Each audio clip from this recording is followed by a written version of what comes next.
김경래 최강 시사.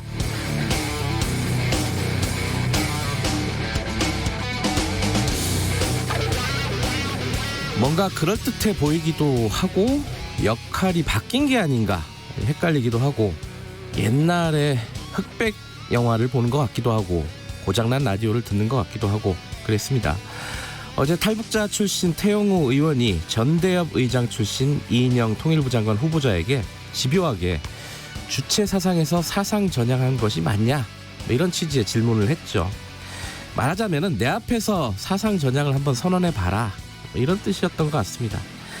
이런 방식의 사상 검증은 유구한 역사를 가지고 있습니다. 과거 일제강점기에 치안유지법을 위반하면 사상 전향서를 쓰게 했고 해방 이후에도 공안사범에게 전향서를 요구했습니다. 이게 없어진 게 1998년 20세기 말 김대중 정부 때입니다.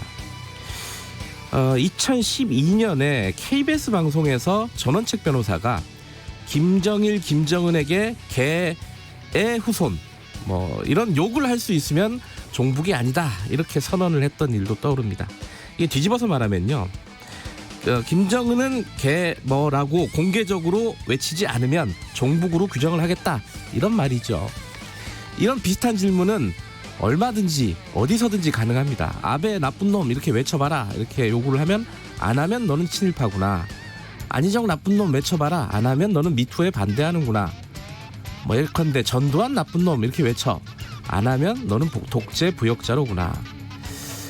이게 지금 궁금할 이유가 있는지 모르겠지만 그래도 만약에 궁금하면 주체 사상에 대해서 어떻게 생각하냐 이렇게 담백하게 물어보면 되는 거 아니겠습니까?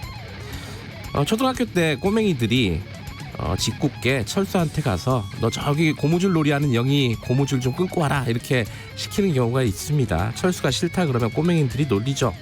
얼레리 꼴레리 철수가 영희를 좋아한대요. 이게 초등학생도 아니고요. 참 얼레리 꼴레리입니다. 7월 24일 금요일 김경래 최강시사 시작합니다.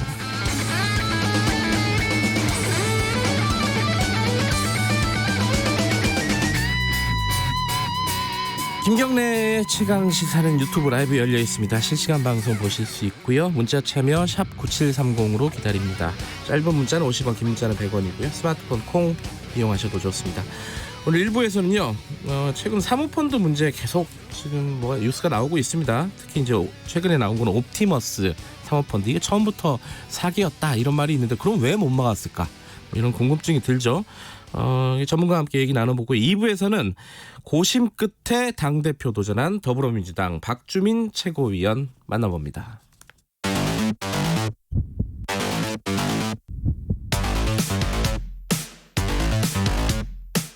오늘 아침 가장 뜨거운 뉴스 언박싱. 네, 뉴스 언박싱 고발뉴스 민동기 기자 나와 계십니다. 안녕하세요. 안녕하십니까. 비가 밤사이에 많이 왔고 피해도 많습니다. 일단 부산에서 3명이 사망한 걸로 지금까지 확인된 거죠? 네, 초량 제1지하차도가 침수가 됐는데요. 네. 이 사고로 60대로 추정되는 남성 1명이 사망한 채 발견이 됐고요.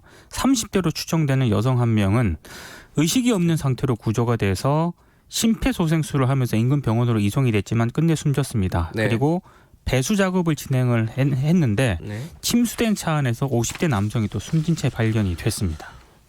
이게 저도 화면을 뉴스로 보니까 지하차도가 그냥 수로같이 변했더라고요. 그렇습니다. 그렇죠? 예. 꽤 긴 지하차도라 그러던데 지금 전국적으로 피해가 발생을 하고 있고 오늘 내일도 비가 오고 있다고 합니다. 먼저 좀 중앙대책본부 연결해가지고 정확 상황 좀 들어볼게요. 아직 연결이 안 됐군요. 안 됐나요? 예. 지금 이제 지금 위험한 데가 강원 영동하고 경북 북부 동해안 이쪽이라고 합니다. 이쪽에 호우특보가 발령이 돼 있고 모레까지 비가 계속된다고 합니다. 연결됐어요? 예. 중앙대책본부 누가 나와 계시나? 이충현 사무관님, 안녕하세요. 네, 안녕하십니까? 밤사이에 고생 많으셨죠? 예, 그냥 안전을 위해서 일을 하는 거니까. 예, 네. 지금 이틀 동안 또 계속 비가 온다 그러는데 먼저 전국적인 상황부터 피해 상황부터 좀 정리를 좀 해주실까요? 네, 지금 뭐 좀 전에 기자분과 예. 함께 이렇게 얘기하신 것도 있지만 인명피해 사망 3분, 네. 실종 1분, 경상 4명으로 실종도 한 분이 있군요. 예. 예, 실종 1분이 있으신데요. 울산 울주군 위양천에서 네. 차량이 이제 2대가 휩쓸렸는데요. 네. 한 분 신고하신 분은 구조가 됐는데 그 뒤에 따라오시던 분이 지금 실종이 돼서 아하, 예. 현재 수색 중에 있습니다. 네. 그리고 일시 대피하셨던 분들이 계십니다. 부산 동천 범람이 이번에 좀 컸는데요. 네. 그 지역하고 또 경북 영덕 강구시장 쪽 포함해서 195분이 일시 네. 대피하셨고요. 네. 또 도로 사면도 유실이 됐습니다. 9곳 정도 되고요. 울산이 5곳으로 가장 많고요. 네. 도로 일시 침수는 44곳, 부산이 역시 제일 많이 차지하고 있습니다. 24곳이었고요. 네. 주택 같은 경우는 이제 침수 피해 289곳인데요. 역시 부산입니다. 162곳, 그리고 두 번째 경북 전 지역 70곳 정도 되고요. 그다음 네. 인천 27곳 순으로 있고요. 예. 축대나 옹벽이 붕괴된 곳도 3곳 정도 있고요. 예. 뭐 기타 차량 파손이나 침수 등 사고 접수가 됐고요. 네. 정전이 있었습니다. 경기도에서 파주와 광주, 가평 전 지역 포함해서 1,001개 세대에서 네. 정전 사태가 있었는데요. 모두 복구 완료됐습니다. 지금 강원 영도, 그러니까 동해안 쪽에 비가 많이 온다는데 그쪽에는 아직까지는 피해 접수나 이런 것들이 되지는 않은 모양이죠? 네, 현재 저희 6시 현재 기준으로 접수되어 있는 그 보고서에서는요. 네. 동해 남부선 토사유로 인해서 열차 운행 중단된 내용하고요. 네. 그리고 그 이외의 내용들은 지금 접수된 건 없습니다. 단지 이제 울산 쪽에서 도로 2곳이 통제됐었던 부분이 있었고요. 네. 근데 갑자기 비가 이렇게 많이 오면요. 네. 이게 본인이 통제할 수 없는 상황이기 때문에 어쩔 수 없는 부분이 있긴 하지만은 그래도 네. 비가 이제 예상보다 굉장히 많이 온다. 이러면 어떻게 좀 대처를 해야 될지 요령이나 이런 것들 좀 들으면서 마무리하죠. 네, 가장 중요한 건 어르신들 그리고 어린이들, 취약층들입니다. 네. 현재 계신 위치를 가족분들하고 같이 공유를 하시는 게 가장 아하, 먼저 네. 해야 할 일이시고요. 네. 그리고 밖에 나가실 일이 있으시다 하더라도 가장 중요한 일이 아니라면은 가능하면 이런 재난 상황이 있을 때는 네. 실내에 계시는 게 좀 좋겠습니다. 전화나 네. 화상 통화 같은 것으로 좀 대체해 주시면 좋겠고요. 네. 또 밤사이는 안녕이지만 또 비가 어느 순간 어떻게 수량이 갑자기 늘어날지 모르기 때문에 네. 저지대 낮은 곳에 차를 주차해 두셨다면 가능하면 좀 여유가 있으실 때 높은 곳으로 이동해 놓으시는 것도 좋겠고요. 네. 그 비가 또 오랜 기간 오지 않았습니까? 네. 이렇게 되면 경사면들이 이미 땅이 물러져서 산사태 위험이 있는 상황입니다. 네.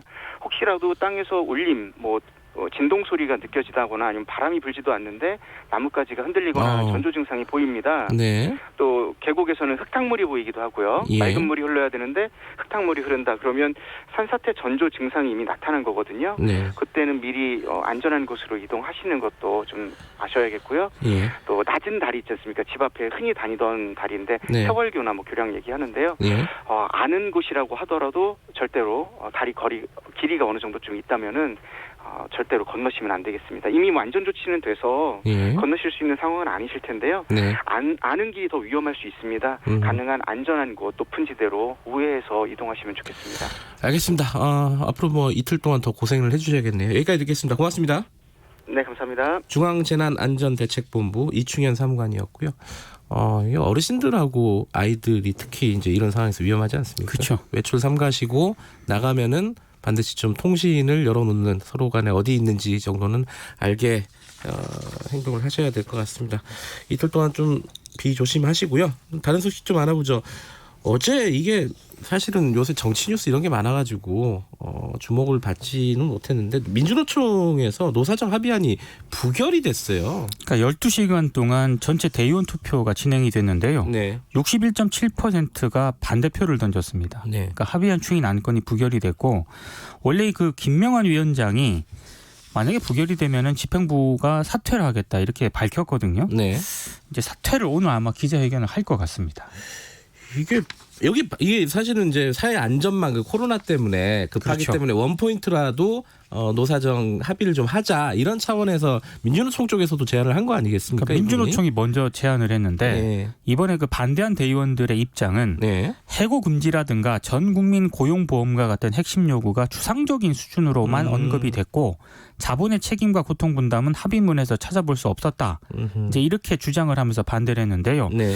근데 스스로 대화의 결과물을 민주노총이 걷어찬 것 아니냐라는 비판도 함께 제기가 되고 있습니다. 그렇죠. 그 김명환 위원장 같은 경우에는 지난 20일 민주노총 위에 군림하는 정파 상층부가 아니라 네. 대의원 동지들의 결정을 요청드린다 이런 유튜브 연설까지 하면서 대의원들 설득 작업을 벌였었는데 끝내 이제 마음을 돌리지는 못했습니다.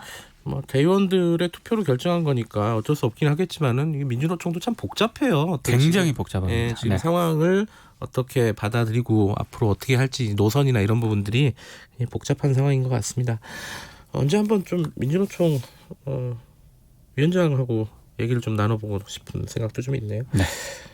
지금 수사심의위원회 검언유착 이른바 의혹 사건. 네. 그게 오늘 열리는 거죠? 오늘 열립니다. 예.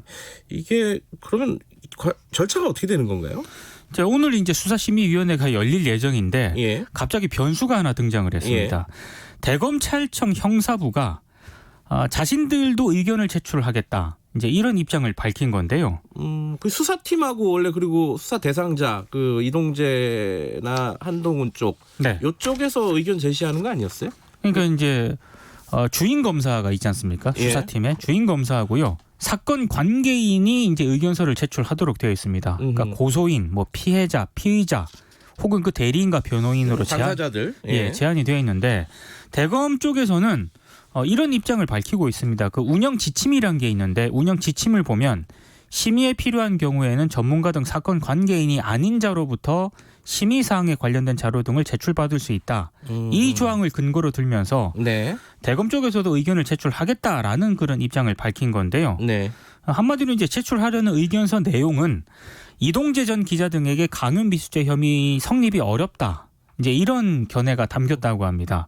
근데 이제 대검 이제 검찰수사심의위원회가 이걸 받겠다라고 얘기를 하면은 이제 대검 형사부가 제출하는 건데요. 네. 근데 이게 만약에 허용을 하게 되면 굉장히 이상한 모양새가 또 됩니다. 그러니까 수사를 계속 진행하겠다는 수사팀하고 이걸 반대하는 대검 의견사가 같이 올라간다는 그런 얘기인데 좀 이상하긴 하네요. 네, 모양새가 굉장히 이상하게 되고 있습니다. 그러니까 이번 사건이 수사할만 하지 못하다라는 거잖아요. 기본 취지는 대검 얘기는 그죠. 그걸 이제 의견서로 제출하겠다는 거죠. 근데 그거는 사실 그 피의자 측이 당연히 얘기할 부분인데, 네. 그죠. 그 부분을 또 다른 대검에서 전문가 의견 뭐 이런 취지로 이제 전달하겠다. 오늘 중에 보통 보니까 결론 나오는 것 같더라고요, 그죠? 오늘 중으로 결론이 나올 것 같습니다. 예, 결론 나오면은 다음 주에 한번 좀 다뤄보도록 하고요. 이거는 이제 우리 실생활에 굉장히 영향을 많이 미치는 부분인데 의대 정원, 그러니까 의사들을 한 10년 동안 4,000명 늘리겠다. 정부가 이렇게 얘기를 하고 있습니다. 네. 그러니까 이제 지역 의사 선발 전형으로 뽑겠다는 겁니다. 지역 의사. 네. 4,000명 가운데 3,000명 정도를 이렇게 뽑겠다는 건데요. 예. 의사면허 취득 후에 지역 내 공공의료라든가 중증 필수 의료기관에서 10년 정도 의무적으로 복무를 할 것을 조건으로 내걸었고요. 예. 이 조건으로 전액 장학금을 받는다는 겁니다. 그리고 전북 지역 같은 경우에는 의대가 없거든요. 그래서 국립공공의료대학원을 2024년까지 설립하는 방안도 함께 추진하겠다는 게 정부의 입장입니다. 그러니까 우리가 지금 OECD 평균에 비해서 의사 수가 굉장히 적고 네. 그리고 지역은 특히 더 적고 네. 뭐 이런 상황인데 네. 그래서 늘리겠다는 건데 의사협회가 반발하고 있잖아요. 이건 왜 반발하는 거예요? 그러니까 졸속적이고 일방적인 의사 인력 증원 정책이다. 그래서 의사 인력 증원은 정치적 포퓰리즘이라는 게 이제 의협의 주장인데요. 근데 정부가 만약에 방침을 철회하지 않는다면 8월 14일이나 18일 가운데 하루 예. 전국 의사 총파업에 돌입하겠다는 입장입니다. 근데 대한병원협회라는 곳이 또 있거든요. 의사협회 말고 병원협회. 네, 예. 이 병원협회 쪽에서는 정부의 의대 정원 확대 정책을 또 환영을 하고 있습니다. 근데 좀 전반적으로 환영하는 입장이긴 한데 일부 전문가들 같은 경우에는요. 지역의사 선발 인력 있지 않습니까? 예. 이 공공병원으로 유입될 수 있는 루트를 만들어주지 않으면은 자칫 세금으로 지방사립대 병원 의사만 늘려주는 꼴이 될 수 있다면서 우려를 하고 있습니다. 예. 그러니까 10년 정도 이제 의무 복무 기간을 채운 뒤에도 지역에서 계속 이제 의료 행위를 할 수 있도록 해줘야 되는데 네. 이런 부분들에 대한 보완이 없으면은 상당히 문제가 될 수 있다라는 점을 지적을 하고 있습니다. 그러니까 뭐 본질적인 문제 해결 안 하고 숫자 늘리면 그게 다냐 이게 의사협회 얘기인데. 네. 근데 이거 갖고 파업하면은 여론이 좋지가 않을 걸요. 그렇습니다. 그렇죠? 자, 여기까지 듣죠.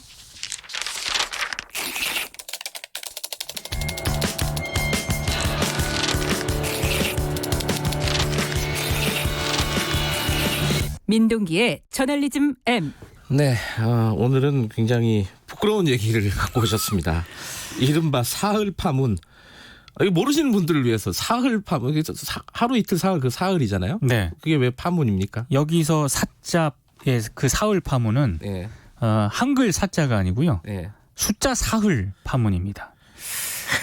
이게 굉장히 좀 어처구니 없는 일인데. 이게 임시 공휴일 나올 때 그때 얘기가 됐던 거죠. 그래서 다음 달 17일을 이제 임시 공휴일로 지정을 하지 않았습니까? 네. 그래서 이제 15, 16, 17 이렇게 사흘 동안 연휴다. 네. 사흘 동안. 예. 이제 보도 자료로 또 배포가 됐고 언론들이 이걸 썼어요. 예. 그런데 갑자기 실시간 검색어로 사흘이라는 키워드가 저도 그게 뭔가 싶었어요. 저도 살펴봤습니다. 네. 근데 이제 광복절부터 사흘 연휴라는 표현을 두고 논쟁이 벌어진 겁니다. 그러니까 이 기사 댓글을 제가 봤는데 예. 3일 동안 연휴가 이어지는데 왜 사흘이라고 하냐. 3일이 사흘이잖아요. 그러니까요. 그러니까 오타를 수정해달라. 뭐 이런 댓글까지 등장을 했습니다. 그러니까 한마디로 사흘은 4일을 뜻한다라고 생각을 하는 사람들이 꽤 있었다는 거예요. 1, 그렇죠? 2, 3, 4. 네. 그 4자로 이제 생각을 했던 것 같아요. 아이고 헷갈려. 그러니까 이게 잘 몰라서 벌어진 일이긴 한데 예. 다시 한번 잘 모르시는 분들을 위해서 잠깐 말씀을 드리면은요. 네. 하루 이틀 사흘 나흘 닷새 엿새 일에 여들에 아흘에 열흘 이런 순입니다. 초등학교 때 시험도 치고 그랬던 것 같은데. 근데 이게 이제 잘 모르는 세대가 있을 수 있고 있을 잘 수 모르는 있죠. 분들이 네. 있을 수 있는데 문제는 이게 언론이 같이 도마에 올랐다는 건데요. 기자들이 이걸 모르면 좀 그건 진짜 문제 아니에요. 근데 이게 사흘을 몰라서 검색을 하다 보니까 예. 그냥 사흘을 검색하는 분들도 있고 숫자 4를 써서 사흘로 검색하는 분들도 있었던 거예요. 예. 근데 정말 믿고 싶진 않긴 합니다만 사흘 숫자 사흘로 검색을 했을 때 예. 과거 언론들이 내보낸 기사 본문과 제목에 정말로 숫자 4를 써서 사흘로 제목을 뽑고 기사를 쓴 언론들이 있다는 겁니다. 이게 아, 정말 민망하네요. 진짜 그런 기사가 있어요. 몇 가지만 예를 들면요. 장성택 숙청후 사흘 만에 속전속결 사형 집행 여기서 사흘을 숫자 4로. 숫자 4로 써서 표현을 했고요. 진짜 이런 기사가 남아 있어요. 남아 있습니다. 아. 예. 그리고 영화 암살 있지 않습니까? 예. 개봉 사흘 만에 300만 코앞 이것도 숫자 4를 써서 사흘로 썼고요. 예. 지금은 많이 수정을 하긴 했습니다. 이 사흘 파문이 불거진 뒤로. 그런데 여전히 기사를 찾아보면은요. 뭐 이를테면 사막 생활 사흘째 이거 숫자 4를 써서 표현을 했고 그리고 주식 이런 기사 많지 않습니까? 네. 사흘 연속 상한가를 기록했다. 이것도 숫자 4를 써서 표현을 쓴 그런 기사들이 여전히 검색이 되고 있습니다. 사흘이 아니라 3흘로 써야 된다. 막 이런 얘기인 것 같은데 이게 사실은 그런 논란이 불거지면 과거 자기들 썼던 그 인터넷 기사들 좀 수정할 만도 한데 그것도 수정을 안 했다는 거네요. 그죠? 그러니까 수정 안 한 기사들이 있기 때문에요. 예. 심지어 이 논란을 다룬 이 언론들도 많거든요. 예. 근데 그 언론들조차 제가 과거 검색 기사를 해보니까 예. 숫자 사흘 이렇게 쓴 기사들이 여전히 검색이 되니까요. 빨리 수정을 해주셨으면 좋겠고요. 근데 저는 예. 기자가 이거 모르는 것도 문제라고 생각을 하는데 데스킹이라는 과정을 거치지 않습니까 언론사는? 예. 근데 그 과정을 거쳐서 나간 게 정말 더 문제라고 보고요. 이건 무지의 문제가 아니라 우리 언론이 교육과 훈련의 부재가 얼마나 심각한지를 정말 단적으로 보여주는 그런 사건이라고 봅니다. 그 기자 출신 작가 고종석 씨 있잖아요. 네. 그분이 이제 국어에 대한 관심이 굉장히 많은 사람. 많으시죠. 언어 쪽으로는 전문가잖아요. 네. 박사학위도 받고. 네, 그분이 이제 페이스북에다 쓴 게 그렇더라고. 자기는 언어는 정책이 없는 게 더 맞다라고 생각하는 분이에요. 네. 언어는 이제 풀어놓는 게 맞다. 언중이 선택하는 게 맞다. 네. 그런데도 불구하고 예를 들어 하루가 없어지고 1일로 다 대체되고 이틀도 2일로 사흘은 3일로 대체된다면 우리말이 얼마나 이렇게 빈약해지겠느냐. 그렇죠. 앙상해지겠느냐. 이렇게 얘기를 하더라고요. 좀 이게 점점 이렇게 되는 분위기라서 좀 안타까운 부분이 있습니다. 이거 가지고 퀴즈 내는 그런 방송 시사 프로그램도 많더라고요. 그래요. 이게 좀 그래도 우리말을 전문적으로 사용하는 직업인 아니겠습니까? 기자들. 그렇습니다. 예. 네, 좀 반성할 대목이라고 봅니다. 여기까지 듣죠. 고맙습니다. 고맙습니다. 저널리즘 M 고발뉴스 민동기 기자였습니다. 지금 시각은 7시 39분입니다. 날씨 정보입니다. 이번 비로 침수 피해가 잇따르고 또 인명 피해까지 있었는데요. 지반이 약해진 가운데 모레까지 비가 이어지는 곳이 상당히 많겠습니다. 추가적인 비 피해 없도록 주의하셔야겠습니다. 현재는 영동과 경북 동해안에 호우특보 발효 중으로 오늘부터 모레까지 이들 지역으로 시간당 30에서 50mm의 매우 강한 비가 내리겠습니다.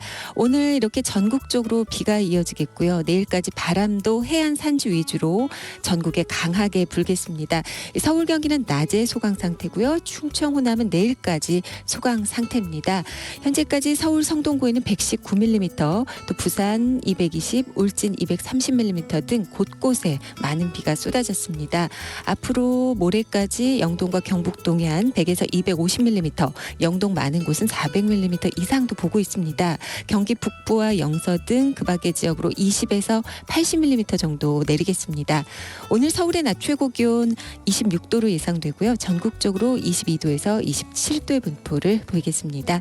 지금 서울의 기온은 22도입니다. 지금까지 날씨였고요. 다음은 이 시각 교통 상황 알아보겠습니다. KBS 교통정보센터의 김은아 씨입니다. 네, 밤사이 많은 비가 내려 도로가 미끄러운 곳이 많습니다. 출근길 교통안전에 유의하시기 바랍니다. 가장 폭우 피해가 큰 부산 지역 상황인데요. 초량 1 지하차도에 들어찬 물은 거의 빼낸 상태지만 여전히 차량 운행이 통제되고 있어서 우회하셔야겠습니다.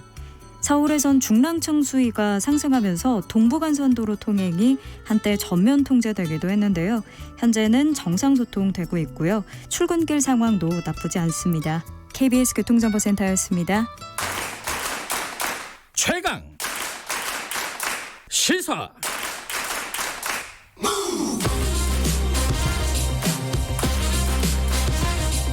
지금 여러분께서는 김경래 기자의 최강 시사를 듣고 계십니다.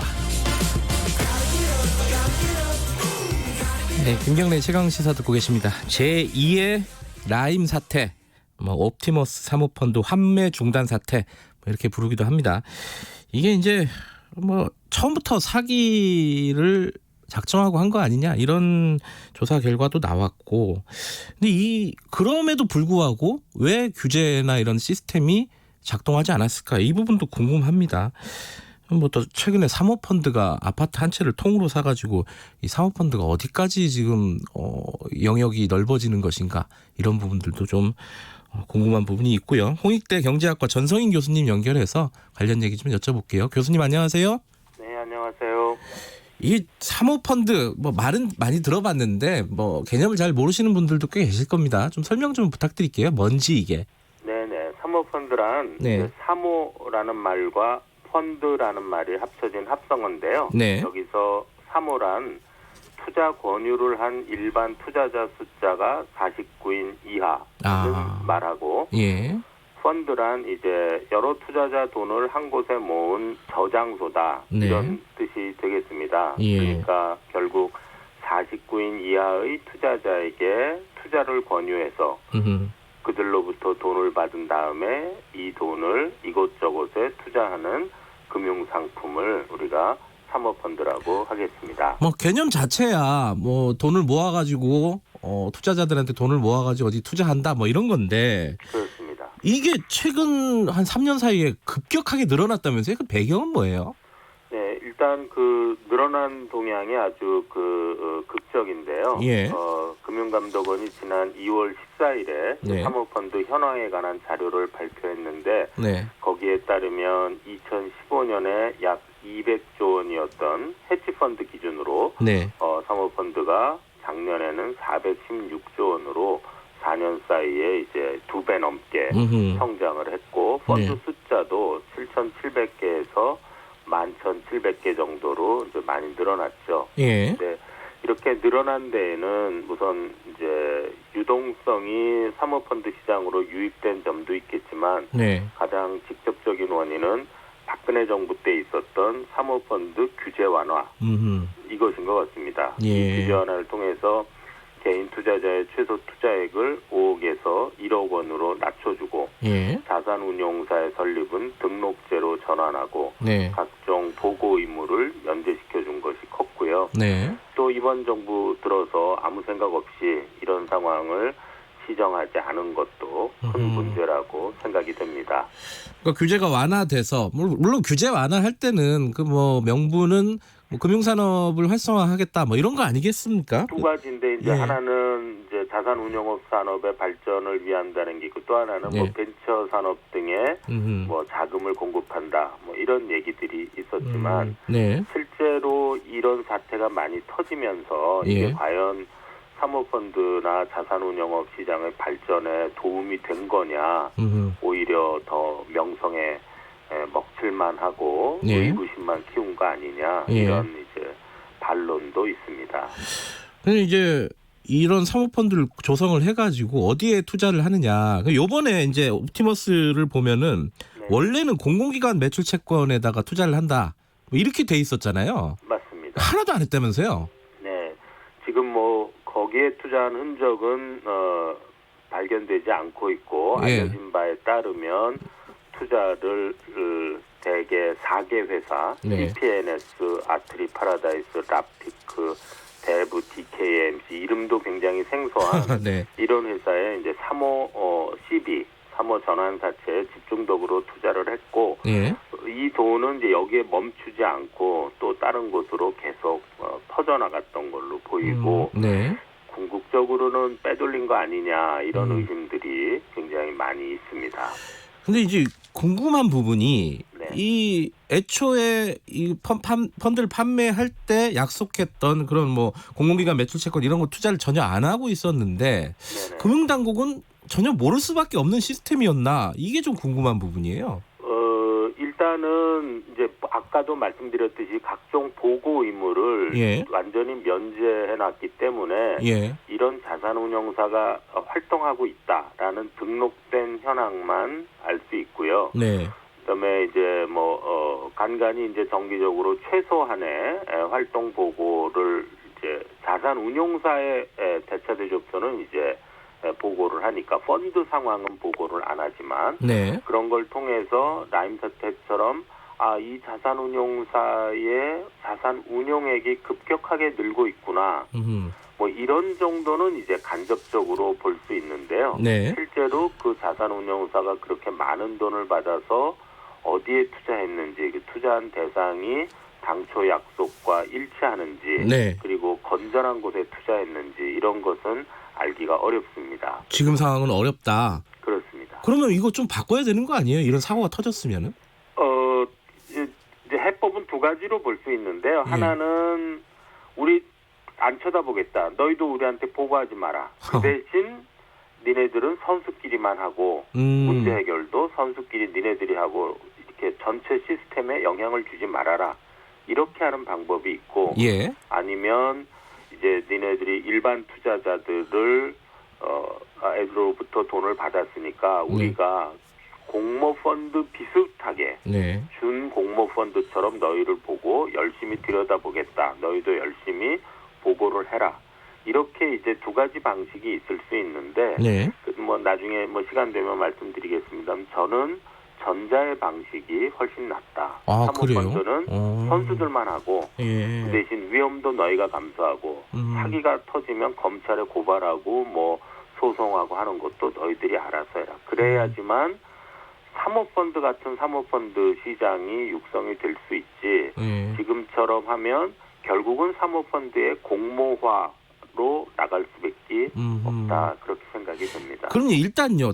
당장은 요번에 피해를 본 투자자들이 있을 거 아닙니까? 이게 특히 이제 NH투자증권에서 많이 판매를 한 부분인데 네네. 이게 제대로 뭐랄까 피해를 보상받을 수 있을까요? 이 부분이 궁금하신 분들이 있을 겁니다. 우선 이제 그 펀드 자체에 있는 돈은 다 날라갔다고 봐야 될 것 같아요. 그러니까 옵티머스 자산운용이 하던 그렇다면 이제 불안전 판매가 있다면 판매사가 네. 그리고 계약 자체가 사기였다면 계약의 무효를 통해서 이제 보상을 받을 수 있을 것 같은데요. 네. 이번 옵티머스 경우는 뭐 애초부터 사기 아니었냐 이런 전망들이 많이 나오고 있기 때문에 네. 제 생각엔 계약의 무효를 통해서 해야 되고 그렇다면 이제 이 계약은 NH투자증권과 계약을 한 것이니까 네. 투자자들이 NH투자증권을 상대로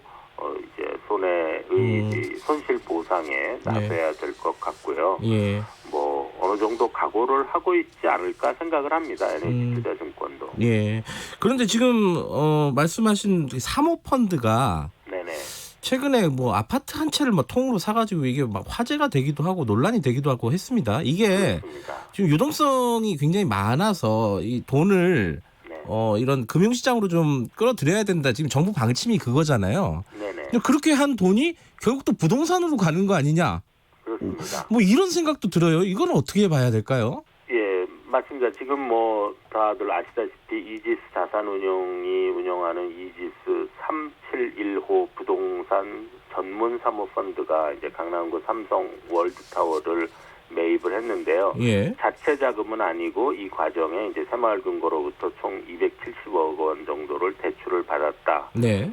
이러니까 지금 말씀하신 대로 풍부한 유동성이 금융기관으로 가고 금융기관이 그것이 사모펀드로 가고 사모펀드 돈이 부동산으로 가는 이런 이제 고리가 확인되기는 했습니다. 예. 다만 요번 그 이지스 자산운용 같은 경우에는 이제 물론 이제 금융기관 대출 자금도 있지만 네. 이제 일반 개인 투자자들의 자금을 받았다기보다는 기관 투자자들의 자금을 받은 걸로 알려져 있고 네. 그 투자의 당초 목적도 이걸 샀다 팔았다 하는 투기보다는 오래된 아파트나 이런 부동산을 사서 리모델링해서 가치를 높여서 파는 이런 사업 모델의 연장선이라고 하기 때문에 물론 이제 진실은 살펴봐야 되겠지만 네. 요번 거 그 자체를 가지고 투기다 이렇게 하긴 좀 어려울 것 같아요. 다만 이제 이런 게 밝혀지고 나면 이런 고리가 이런 틈새 사각지대가 있구나 해서 앞으로 지금 우리가 걱정하는 그런 링크가 활성화될 가능성은 있죠. 네. 그 지금 아까 시간 남으면 말씀해 주신다고 했는데 그 부분이 중요한 것 같아요. 지금 아까 그 사모펀드 관련해 가지고 이건 선수들끼리 해라. 뭐 이렇게 말씀하시잖아요. 근데 애초에 사모펀드를 활성화할 때는 이게 벤처 산업 활성화 아까 뭐 그런 어떤 정책적인 목표가 있었잖아요. 그렇습니다. 그 목표 자체가 잘못됐다는 거예요? 그 교수님 저는 말씀은? 그렇게 생각합니다. 그러니까 사모펀드는 이제 사채 시장 자금의 양성화다. 우리가 이런 시각에서 볼 수도 있거든요. 예. 그런데 벤처 사업 이제 활성화를 사채 시장 자금을 가지고 이 좀 어떤 의미에서 투기적 목적을 많이 가진 그런 돈을 가지고 벤처 산업을 활성화하겠다는 게 쉬운 얘기가 아니다. 그래서 그것은 국가의 정책 목표라면 정책 자금을 통해서 하도록 하고 사모펀드는 그들이 그들만의 리그로 규제 바깥의 영역에서 자기 책임하에서 하도록 하는 것이 우리들에게 이제 더 균형 잡힌 어떤 의미에서 그런 금융시장을 만드는 방법이 아니겠나. 근데 그렇게 하면은 지금 안 그래도 유동성을 좀 끌어들이겠다 금융 쪽으로. 뭐 그런 정책적인 목표랑 좀 배치되는 거 아닌가라는 생각도 들고요. 그러니까 많은 분들이 이제 유동성이 이렇게 많이 풀렸으니까 그 유동성을 어떻게든지 이제 끌어들여야 되겠다라고 하는데 벤처는 생각 외로 굉장히 위험한 곳이죠. 뭐 망하는 게 흥하는 것보다 훨씬 많으니까 뭐 90%가 망한다, 뭐 죽음의 계곡을 지난다 이런 얘기가 있지 않습니까? 근데 거기다가 풍부한 유동성 중에 특히 이제 지금 문제가 되고 있는 개인 투자자 자금을 죽음의 계곡을 지나는데 집어넣어라. 이것은 조금 알겠습니다. 어려운 얘기가 교수님 아닐까. 말씀인 이 사모펀드 시장에 대해서 근본적으로 본질적으로 다시 한번 생각해 봐야 될 시점이다 이런 말씀이시네요, 그죠? 네네 그렇습니다. 고맙습니다. 홍익대 경제학과 전성인 교수님이었습니다. 고맙습니다. 예, 감사합니다. 자, 1분 여기까지 하고요. 잠시 후 8시에 2부로 돌아옵니다. 아, 시원해. 엄마, 에어컨은 왜 시원해요? 그건 냉매라는 물질 덕분이야. 그럼 냉장고는 왜 차가워요? 그것도 냉매 덕분이지. 하지만 공기로 새 나가면 지구를 아프게 하는 온실가스가 된대요. 냉매 관리 잘하면 여름이 시원? 시원? 시원해. 냉매 관리 잘하면 음식이 신선. 신선? 신선해. 냉매 관리 잘하면 시원하고 신선해. 우리 모두 냉매 관리합시다. 냉매 관리는 기후변화 대응 정책과 함께합니다. 우리 모두 냉매 관리 잘해요. 환경부 한국환경공단. 안녕하세요. 대한치과교정학회 회장 김경호입니다. 만 7살 7살은 학교 생활을 시작하는 사회적 발전의 시기이면서도 얼굴과 턱의 성장, 치열의 발육에서도 중요한 때입니다. 이때 적절한 조기 교정 치료는 더 큰 부정교합을 예방하고 성인이 된 후 턱 수술을 피하는 대비책이 됩니다. 7살 우리 아이, 치과 교정의사와의 첫 만남이 필요한 때입니다. 교정학회 홈페이지에서 가까운 교정의사를 찾아보세요. 이 캠페인은 대한치과교정학회와 함께합니다. 말 같은 말.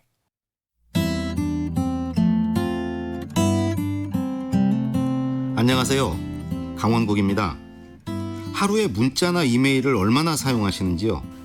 저도 참 많이 보내고 받는 것 같습니다. 전화 통화하는 것보다 더 편하게 느껴집니다. 심지어 우리 아들은 한 집에 있으면서도 자기 방에서 휴대전화 메시지를 보냅니다. 밥 언제 먹어요? 이렇게요. 그런데 한 가지 문제가 있습니다. 편해지긴 했는데 서로 얼굴을 보지 않습니다. 문자를 주고받는 것과 마주보고 말하는 것은 차이가 있는데도 말입니다. 가장 결정적인 차이는 감정의 교류입니다. 이모티콘을 써봐도 한계가 있지요. 이성과 감정이 합해져야 생각과 마음을 온전히 전할 수 있습니다. 그런데 문자는 이성적입니다. 감정이 전달되지 않지요. 감정은 표정, 어투, 억양 같은 것을 통해 나타나니까요. 대화에는 머리만이 아니라 가슴이 필요합니다. 이성의 감정이 뒤섞여야 합니다. 그러기 위해서는 나부터 감정을 솔직히 드러내야 합니다. 기쁘면 기쁜 대로, 슬프면 슬픈 대로. 그래야 오해를 줄이고 대화도 잘 될 수 있지요. 내 감정 상태를 상대가 알아야 거기에 맞춰 대응할 테니까요. 또한 감정을 표현하는 어휘를 다양하게 쓰면 좋습니다. 예를 들어 화가 난다는 표현도 불쾌하다, 씁쓸하다, 마음에 안 든다에서부터 노엽다, 분하다, 성질난다, 노발대발하다, 울분을 토하다에 이르기까지 매우 다양합니다. 자기 감정을 잘 전달할 수 있는 어휘를 골라 써야겠지요. 아울러 상대의 감정을 파악하려고 노력해야 합니다. 그리고 공감해줘야 합니다. 그래야 상대도 감정을 숨기지 않고 말할 테니까요. 대화의 목적 중 하나는 감정을 드러내고 해소하는 것이기도 합니다. 저는 주로 아내에게 수다 떨고 하소연하는데요. 지난 일에 대해 후회하고 현재의 고민을 말합니다. 그리고 앞일을 걱정합니다. 누군가를 미워하기도 하고요. 이렇게 말하고 나면 제 풀의 감정이 정리되고 후련해집니다. 덤으로 아내가 저를 더 잘 이해하게 되고요. 감정을 대화의 핵심에 놓아보세요. 그렇다고 감정에 휩쓸리진 마시고요. 강원국의 말 같은 말이었습니다. 좋은 대화는 이성과 감정의 협업으로 완성됩니다. 얼굴을 마주보고 가슴으로 말하세요.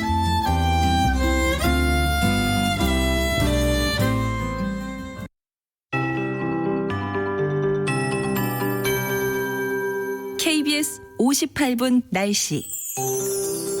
많은 침수 피해가 있었고 안타깝게 인명 피해까지 있었던 부산에선 220mm의 비가 내렸고요. 태안과 옹진, 울진 등 곳곳에서 200mm 넘는 강우량 기록 중입니다. 서울도 성동구에 119mm의 비가 내렸고 지금 일시 소강 상태입니다. 충청, 호남 내일까지 소강 상태 보이겠지만 대부분 지방 모레까지 비가 이어지겠습니다. 강수 시간이 이렇게 길어지고 있습니다. 특히 영동과 경북 동해안에는 호우특보가 발효 중입니다. 모레까지 시간당 30에서 50mm의 매우 강한 비가 쏟아지겠습니다. 이들 지역으로는 100에서 250mm, 많은 곳은 영동 지방의 경우 400mm 이상도 보고 있고요. 경기 북부와 영서, 충청, 영남 최고 80mm, 서울과 경기 남부도 20에서 60mm 정도의 비가 내리겠습니다. 호남 지방도 이 정도의 비 예상하고 있습니다. 내일 서울, 경기는 오후에 먼저 개겠고요. 영서는 밤에 개겠습니다.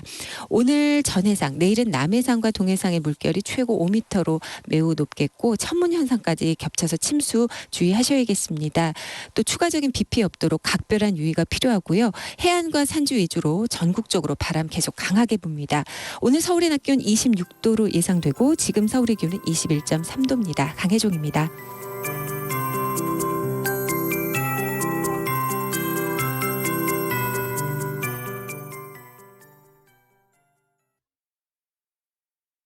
정성을 다하는 국민의 방송 KBS가 8시를 알려드립니다. AM 711kHz, FM 97.3MHz, KBS 1라디오입니다. HLKA.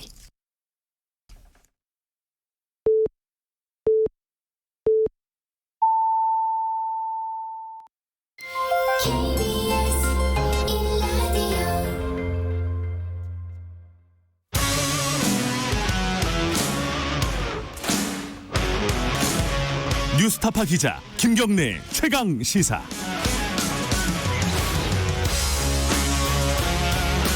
김경래 최강 시사 2부 시작하겠습니다.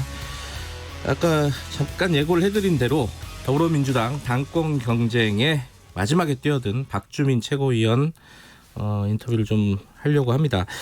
원래는 이제 이낙연, 김부겸 양자구도였고 여기서 굳어지는 것 같았어요. 근데 막판에 마지막 날 40대 박주민 의원이 도전을 선언을 했습니다. 오늘 직접 모셨습니다. 안녕하세요. 예, 안녕하십니까. 이 뭐 여러 번 얘기를 하신 것 같은데 또 청취자분들 처음 들으신 분도 있을 것 같고 예. 막판까지 고심하고 결국은 당권에 도전하겠다라고 선언한 계기 뭐라고 봐야 될까?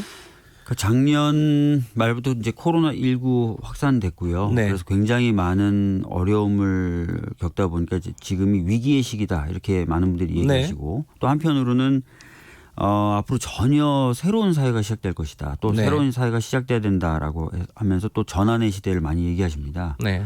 그렇다면은 기존처럼 안정적인 당 운영보다는 좀 더 많은 대화, 설득 그리고 현장에서 답을 찾아가는 현장성 이런 것들이 좀 강조돼야 되지 않겠습니까? 그런 측면에서 제가 다른 두 분 비록 제가 굉장히 존경하지만 두 분보다는 좀 더 당을 기민하게 신속하게 움직이는 그런 형태로 태세를 전환시키는 데는 적합할 수 있다 이런 판단이 좀 들었고요. 네. 또 솔직히 개인적으로는 어떤 말이 좀 또 많이 흔들렸냐면 다음 세대가 전혀 안 보인다 민주당에는. 그런 말도 좀 있었어요. 예. 그래서 어떻게 보면은 다음 세대에 있다라는 것도 좀 보여드릴 필요가 있어서 결심하게 됐습니다. 세대 교체? 세대 교체라기보다는 저는 세대 혼합이라고 말씀드리고 있는데요. 네. 뭐 연배가 높다고 해서 무조건 교체돼야 된다 그렇게 생각하지 않습니다. 네. 그분들이 갖고 계신 경험이나 연륜 굉장히 소중하고요. 예. 꼭 필요합니다. 근데 세대가 좀 혼합이 돼야 되는데 마치 지금은 시루떡을 켜켜이 쌓아놓은 것처럼 세대가 그냥 이렇게 섞이지 않고 있어요. 예, 층이 나눠져 있다. 예, 층이 완전히 나눠져 있고 다음 세대는 다 순번을 기다려야만 되는 그런 상황이라서 좀 혼합을 할 필요가 있다. 뭐 예를 들어서 뭐 30대가 당대표가 될 수도 있고요. 그다음에 70대가 평의원으로서 성실하게 의정활동을 할 수도 있는 겁니다. 그래서 저는 세대 혼합이 좀 필요하지 않나. 이건 우리 당만의 문제는 아닙니다. 전체 정치판이 지금 세대 혼합이 좀 필요한 시기라고 생각합니다. 근데 이제 당권 도전 선언을 하시면서 이 당에 대해서 좀 쓴소리라고 할까요? 지금 뭐 민심과 좀 괴리가 있다. 아까 현장 얘기도 하셨는데 현장과 좀 떨어져 있다는 말이잖아요. 거꾸로 얘기하면은 지금 현재가 어떤 부분에서 그런 걸 느끼시는 거예요?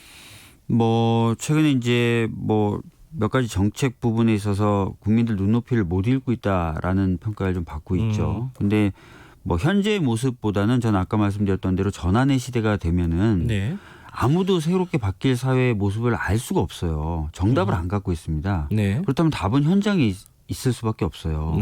그리고 또 뭔가 변화를 추구하려다 보면은 갈등도 야기될 수 있는데 그런 건 또 현장에서 설득을 해야 됩니다. 그 현장성이 앞으로 굉장히 강조가 되고 강화가 돼야 되지 않습니까? 그래서 기존에 있는 현재 있는 어떤 이런 문제 이런 부분도 지적한 부분이 있지만 그보다는 앞으로 봤을 때 좀 더 현장성이 강조되고 교감하고 소통하고 또 민감한 모습 보여주고 이런 것들이 많이 필요하다라는 취지로 좀 말씀을 드렸습니다.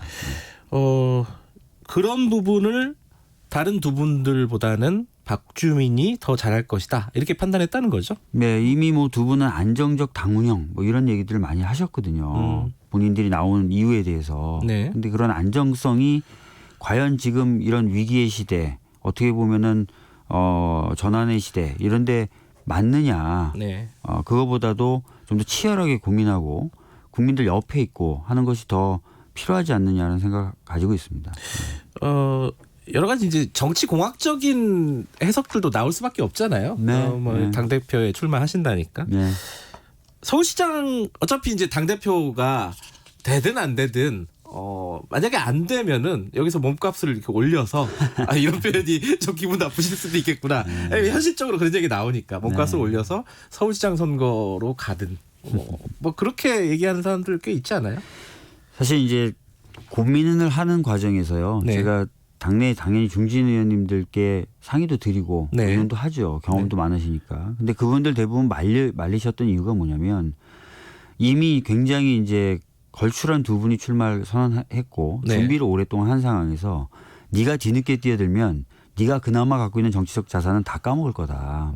그래요? 예, 수년간 너는 난쟁이로 지내야 될 수밖에 없다. 차라리 지금 안 나가고 다른 경로로 차근차근 스텝을 밟아가는 게 너의 정치적 자산을 키우는 데 도움이 될 것이다라는 조언을 많이 해주셨어요. 그렇군요. 예, 뭐 문자든 뭐 전화든 그런 것들이 네. 많이 들어왔고요.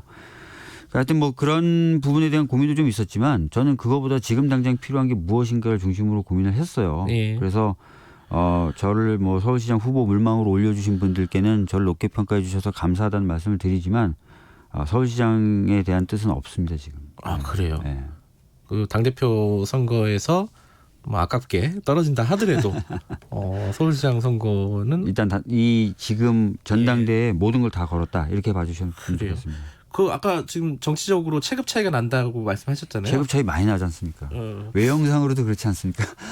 모르겠어요. 그 체급 차이 어떻게 극복하실 거예요? 그 전략 이거는 좀 선거 전략. 네, 뭐 어차피 지금은 언택트로 전당대회가 진행되고요. 그래서 직접 대면 접촉하기가 어느 후보나 다 어려운 상황이에요. 네. 그렇다면은 뭐 온라인이라든지 공중파를 활용할 수밖에 없고요. 온라인 소통에 있어서는 제가 다른 두 분보다는 강점이 있을 수 있다라는 생각을 가지고 있어서 그런 방식으로 좀 접근하려고 하고요. 네. 메시지 같은 경우도 좀 더 참신하고 발랄하게 좀 전달을 해볼까 그런 생각을 하고 있습니다. 그래요? 물론 지금 굉장히 피곤해 보이고 지쳐 보이지만 잘 될까요? 참신하고 발랄하게. 알겠습니다. 네. 6644님이 박주민 도정정신 좋습니다. 이런 말씀 해주셨습니다. 그렇게 생각하시는 분들도 있을 거예요. 그 세대가 좀 바뀌었으면 좋겠다라는 생각도 일부 가지신 분들도 있겠죠. 그러니까 뭐 꼭 세대가 제가 아까도 말씀드렸지만 바뀌어야 된다기보다 좀 혼합이 돼야죠. 그러면 바뀌어야지 혼합되지 않을까요? 어떻게 보면 몇몇은 좀 치고 올라가야 이제 물이 마치 대류하듯이 네. 공기가 대류하듯이 섞이겠죠. 네. 근데 지금 보면 아무도 안 치고 나오니까 계속 저 옆구리를 찔러가지고 너라도 좀 나서라라고 했던 분들이 계셨는데 그분들도 다 하셨던 얘기예요. 누구라도 지금 치고 나가야 되는 거 아니냐. 자, 현안들 좀 여쭤볼게요. 예. 일단 하나가 야당과의 관계인데 지금 뭐 야당과의 협조가 제대로 협치라고 할까요? 이게 제대로 안 된다는 건 뭐 객관적인 사실인 것 같고 누구의 잘못이든 간에. 근데 그 얘기를 했어요. 저희 프로그램에 나오는 출연하는 윤태곤 실장이라고 정치평론가가 계시잖아요. 박주민 의원의 그 당권 도전 메시지를 보면은 야당에 대한 메시지가 아니라 이제 시민단체나 국민에 대한 메시지다. 그러면은 야당하고 협치보다는 국민들 시민단체 이쪽과 동기화를 시켜서 좀 독주하는 형태로 갈 수도 있는 거 아니냐 이런 취지의 분석이 좀 있었거든요. 이거 어떻게 생각하세요?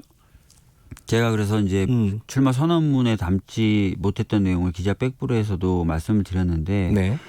그 야당과의 협치는 당연히 필요하죠. 네.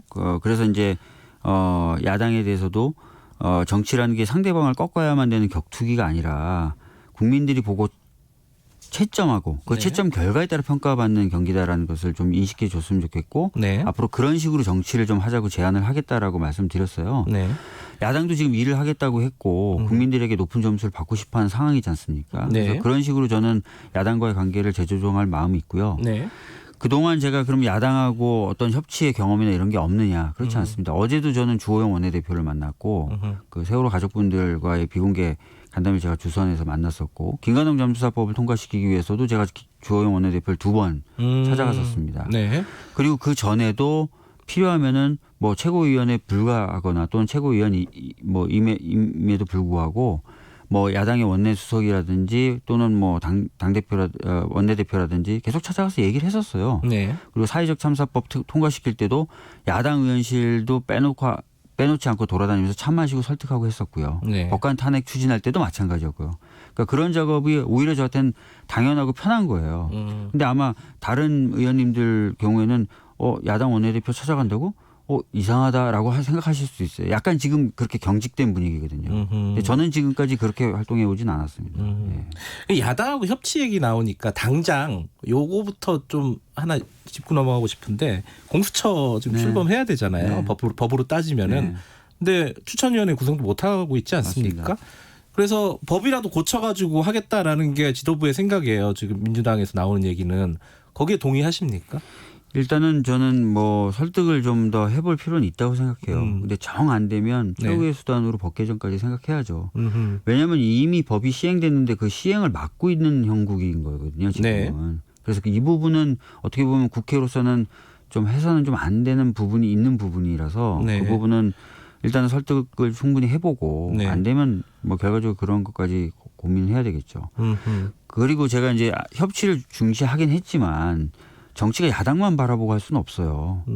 국민분들을 당연히 먼저 바라봐야 되는 거고요. 네. 그래서 야당과의 협치의 형태도 그냥 국회 내에서 야당과만 얘기하는 게 아니라 네. 국민들과 얘기해서 국민들이 동의해 주신다면 국민들이 동의해 주셨다는 이유와 근거로 네. 오히려 야당을 더 설득할 수도 있거든요. 네. 근데 그런 방식의 협치도 또 저는 가능하다고 봅니다. 공수처 문제도 사실 그렇게 풀 수도 있어요.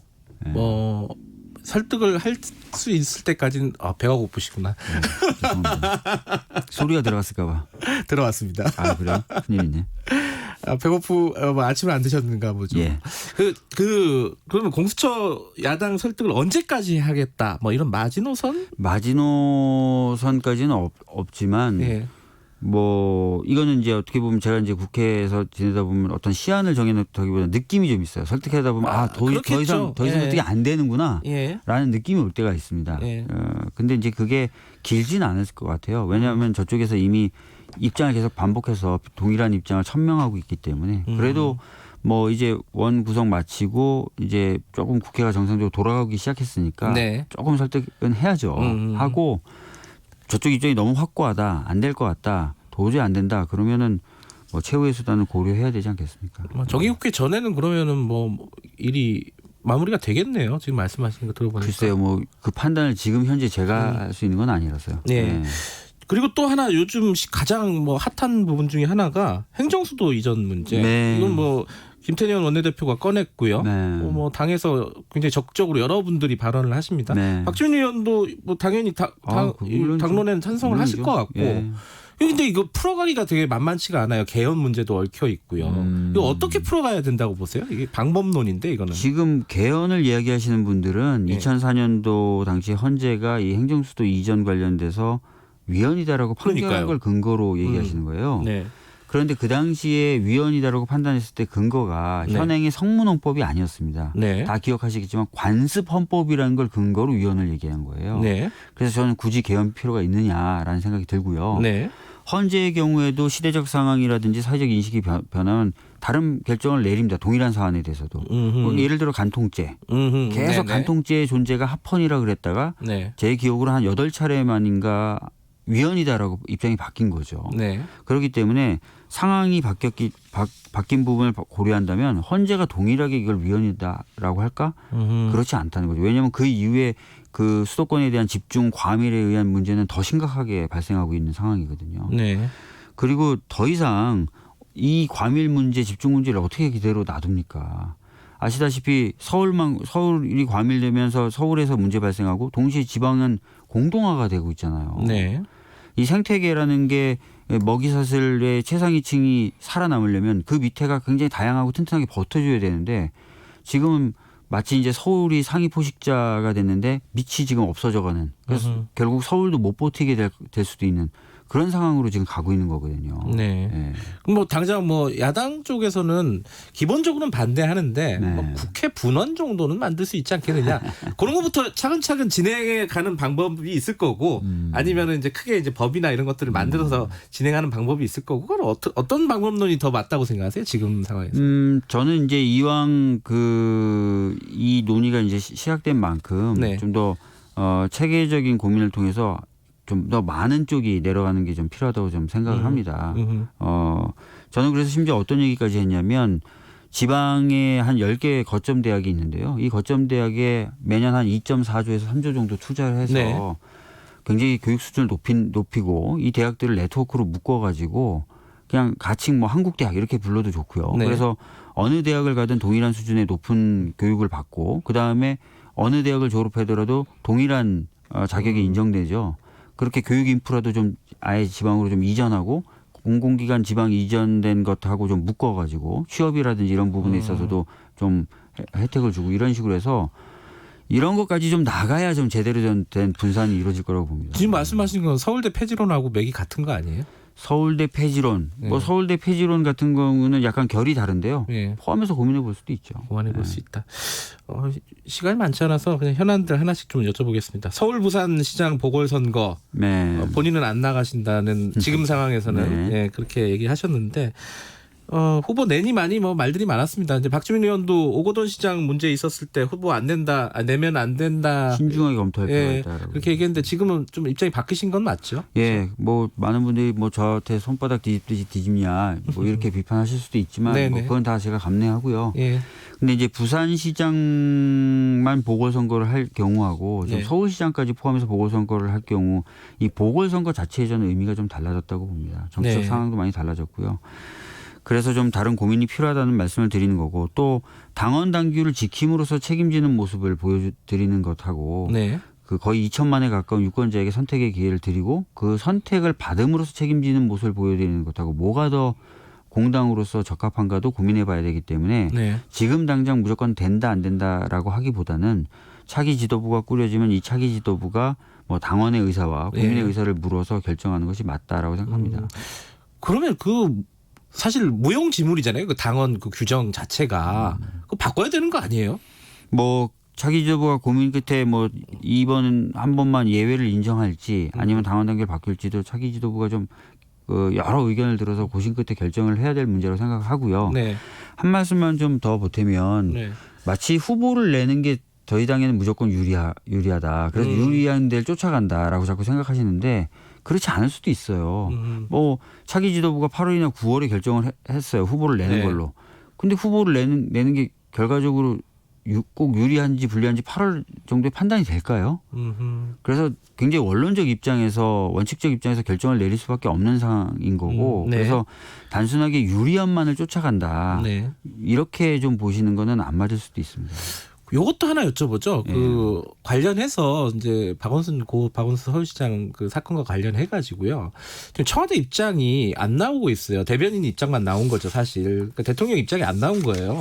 이게 너무 재는 거 아니냐. 과거에 이제 문재인 대통령이 미투 운동이나 이런 거에 대해서 발언을 굉장히 이제 전향적으로 했었고 그런데 이번 사건에는 너무 신중한 거 아니냐 이번 사건에만 이건 어떻게 생각하십니까?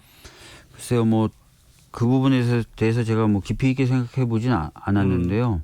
뭐 적절한 시기에 입장 표명이 있을 수 있지 않을까 이렇게 생각하는데요. 그래요? 네, 네. 지금 시간이 많이 흘렀는데 아직도 입장이 안 나왔다는 게 좀 네. 의아스러운 부분이 좀 네. 있어가지고요. 그것도 하나 여쭤보죠. 차별금지법 관련해 갖고 발언하셨죠 이번에 네, 당대표 했습니다. 상사. 예. 이거는 추진하실 생각이세요? 예, 저는 차별금지법 필요하다고 봅니다. 이제는 더 이상 늦추기는 어렵다고 보고요. 특히 야당이나 개신교 쪽에서 이 동성애 문제가 굉장히 민감하잖아요. 이 부분 돌파해 나갈 자신이 있으세요?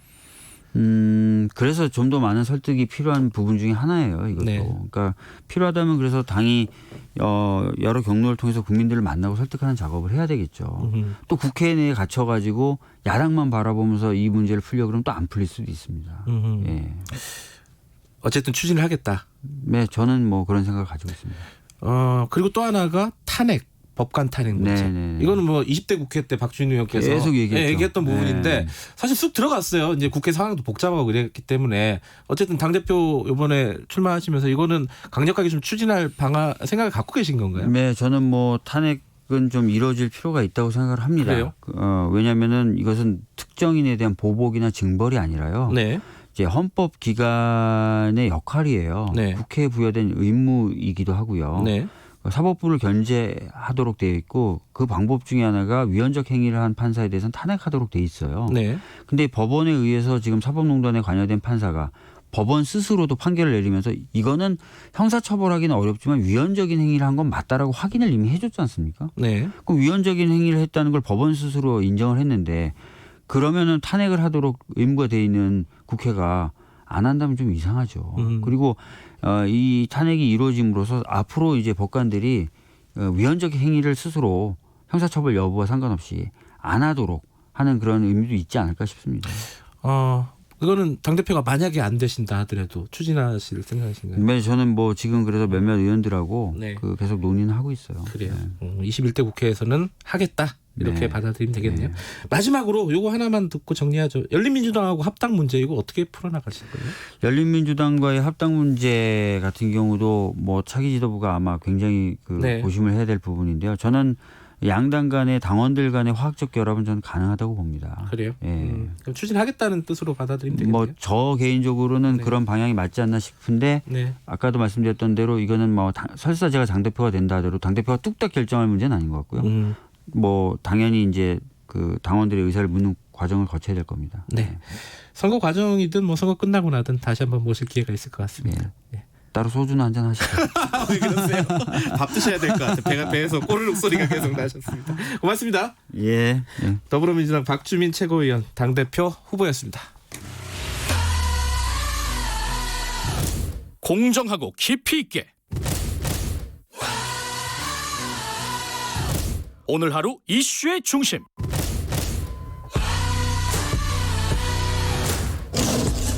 김경래의 최강 시사.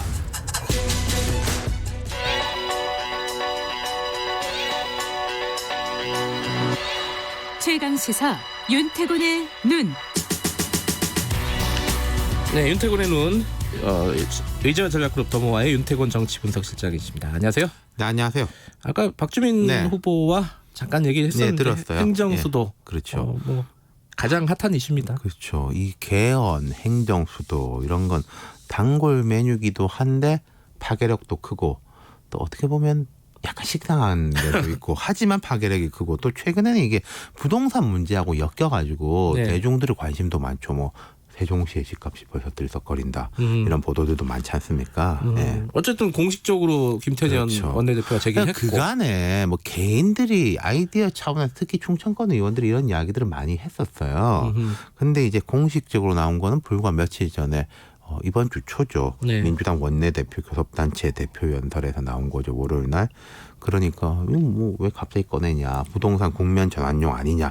이런 식의 야당에서는 그런 시각을 갖고 있죠. 어떻게 보세요? 국면 전환용일 수도 있는 거잖아요. 사실. 김태년 원내대표 본인이 어제 이렇게 말했습니다. 한간에서 행정수도 완성 제안을 부동산 국면 전환용이라고 폄훼해서 안타깝다. 네. 행정수도 완성 후에 결과적으로 수도권 주택가격 안정에 긍정적 영향을 미칠 수 있겠으나 네. 행정수도 추진으로 부동산 문제를 단기간 해결할 수 있다는 생각에 제안한 것은 아니다 이렇게 반박했는데 제가 볼 때는 솔직히 좀 섞여 있는 것 같다는 느낌은 들어요. 국가 균형 발전 그리고 이제 민주당이 노무현 대통령의 이제 수도 이전 때부터 20여 년간 가지고 왔던 인식들에다가 네. 최근에 이제 수도권 특히 서울 부동산 폭등이 있으니까 그게 뭔가 가속화시키는 악셀레이터 역할을 했다고 보는 게 합리적이겠죠. 그렇죠. 그러니까 이게 행정수도 이전 정도의 이슈면은 원내대표 개인 이슈가 아니라 거기다 이게 말하자마자 이제 여권에서 다 뭐 나도 찬성 이러는 건데 그럼 통상적으로 임기 초에 화두를 꺼내가지고 뭐 야당과 대화도 하고 예컨대 청와대가 광화문으로 갈래다가 못 간다고 했을 때 대신에 수도 이전합시다. 뭐 이런 식으로 이야기를 꺼낼 수 있는데 조금 갑자기 나왔잖아요. 하지만 의도야 어떻든지 간에 이게 로켓은 쏘아 올라졌습니다. 굴러갈 겁니다. 예, 양쪽의 입장을 좀 정리해 보면 여권은 좀 일사불란한 느낌이에요. 거의 일사불란이죠. 뭐 수도권인 경기도 이재명 지사도 찬성을 했고 행정 수도 완성 TF를 꾸리기로 했다. 야당은 어때요? 정치공학적으로 보면은 한 방 맞은 분위기죠. 그러니까 좀 의견도 좀 엇갈리고 말 조심해라 막 이런 식의 이야기가 나오는데 충청권이나 지방 의원들은 아무래도 좀 찬성하는 분위기인 것이죠. 근데 이게 야당은 이 문제에 대해서 트라우마가 좀 있는 거예요. 과거에요? 그렇죠. 자, 2002년 대선에서 노무현 당시 민주당 후보의 수도 이전 공약 앞에서 한나라당 이회창 후보가 스탠스를 제대로 못 잡고 오락가락했었거든요. 그러니까 노 대통령이 뒤에 내가 이걸 재미 좀 봤습니다. 뭐 솔직하게 이야기하기도 했고 그리고 참여정부 때 위헌 소송으로 뭐 야당 입장에서 방어를 했는데 이명박 정부 때는 그 경제 중심 복합 도시다 이렇게 안을 들고 나왔다가 당시에 여당 내 야당이었던 박근혜 당시에는 전 대표라고 불렀죠. 박근혜 전 대표가 강력하게 반대하면서 무산시키고 기억납니다. 그때 또 김무성 의원은 이걸 찬성해가지고 친박이 갈라지기도 하고 막 그랬던 거예요. 그러니까 야당 입장에서 보면은 여당의 정치적 수다 이렇게 비판하면서도 그 뻔히 보이는 수지만은 그 수 앞에서는 스탠스가 꼬이는 면이 있다는 거죠.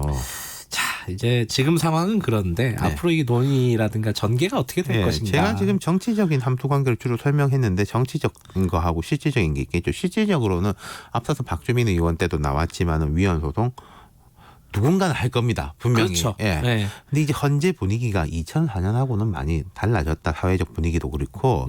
그리고 그때는 세종시란 자체가 없었잖아요. 그렇죠. 지금 일단 뭐가 깔려 있지 않습니까? 많이 갔어요, 또 실제로. 그러니까 이게 사실 행정수도 이전이라고 말하면은 냉정해 볼 때 청와대하고 국회 맞아요. 물론 청와대하고 국회에 옮기는 게 보통 일은 아닙니다만은 물리적으로 보면은 그렇게 어려운 건 아니다라는 거죠. 건물 2개 지으면 되는 거니까 실제로 되느냐 마느냐 하고 별개로.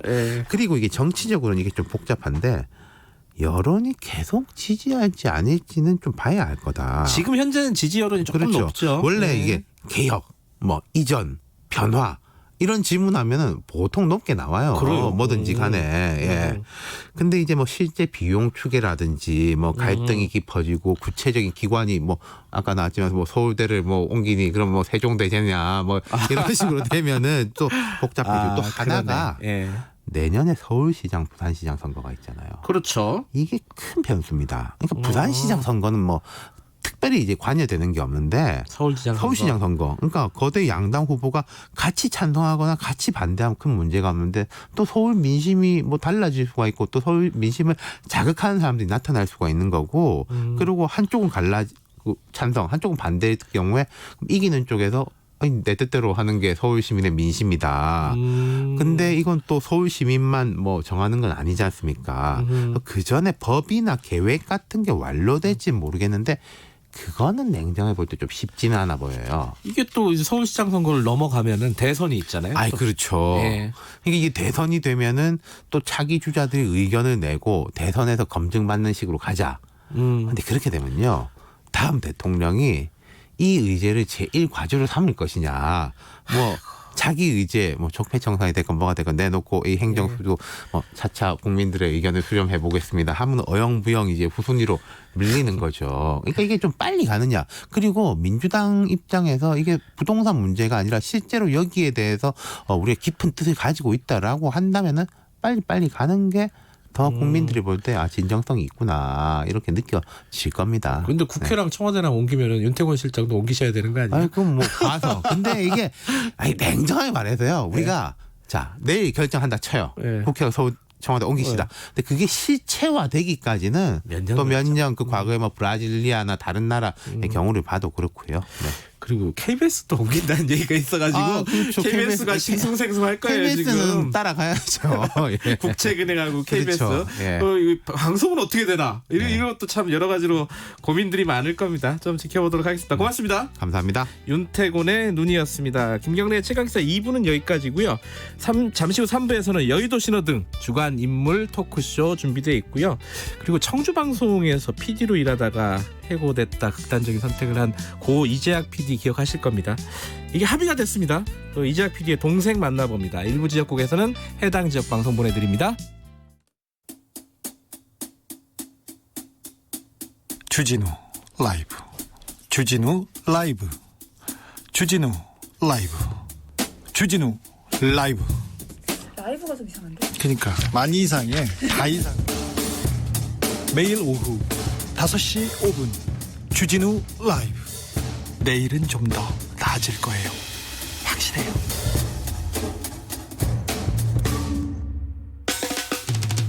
오태훈의 시사본부. 오태훈의 시사본부. 오태훈의 시사본부. 오태훈의 시사본부. 오태훈의 시사본부. 오태훈의 시사본부. 평일 낮 12시 20분 KBS 44기 성우들과 함께 듣는 오태훈의 시사본부. 점심 먹고 시사 한입. 지금 시각은 8시 30분입니다. KBS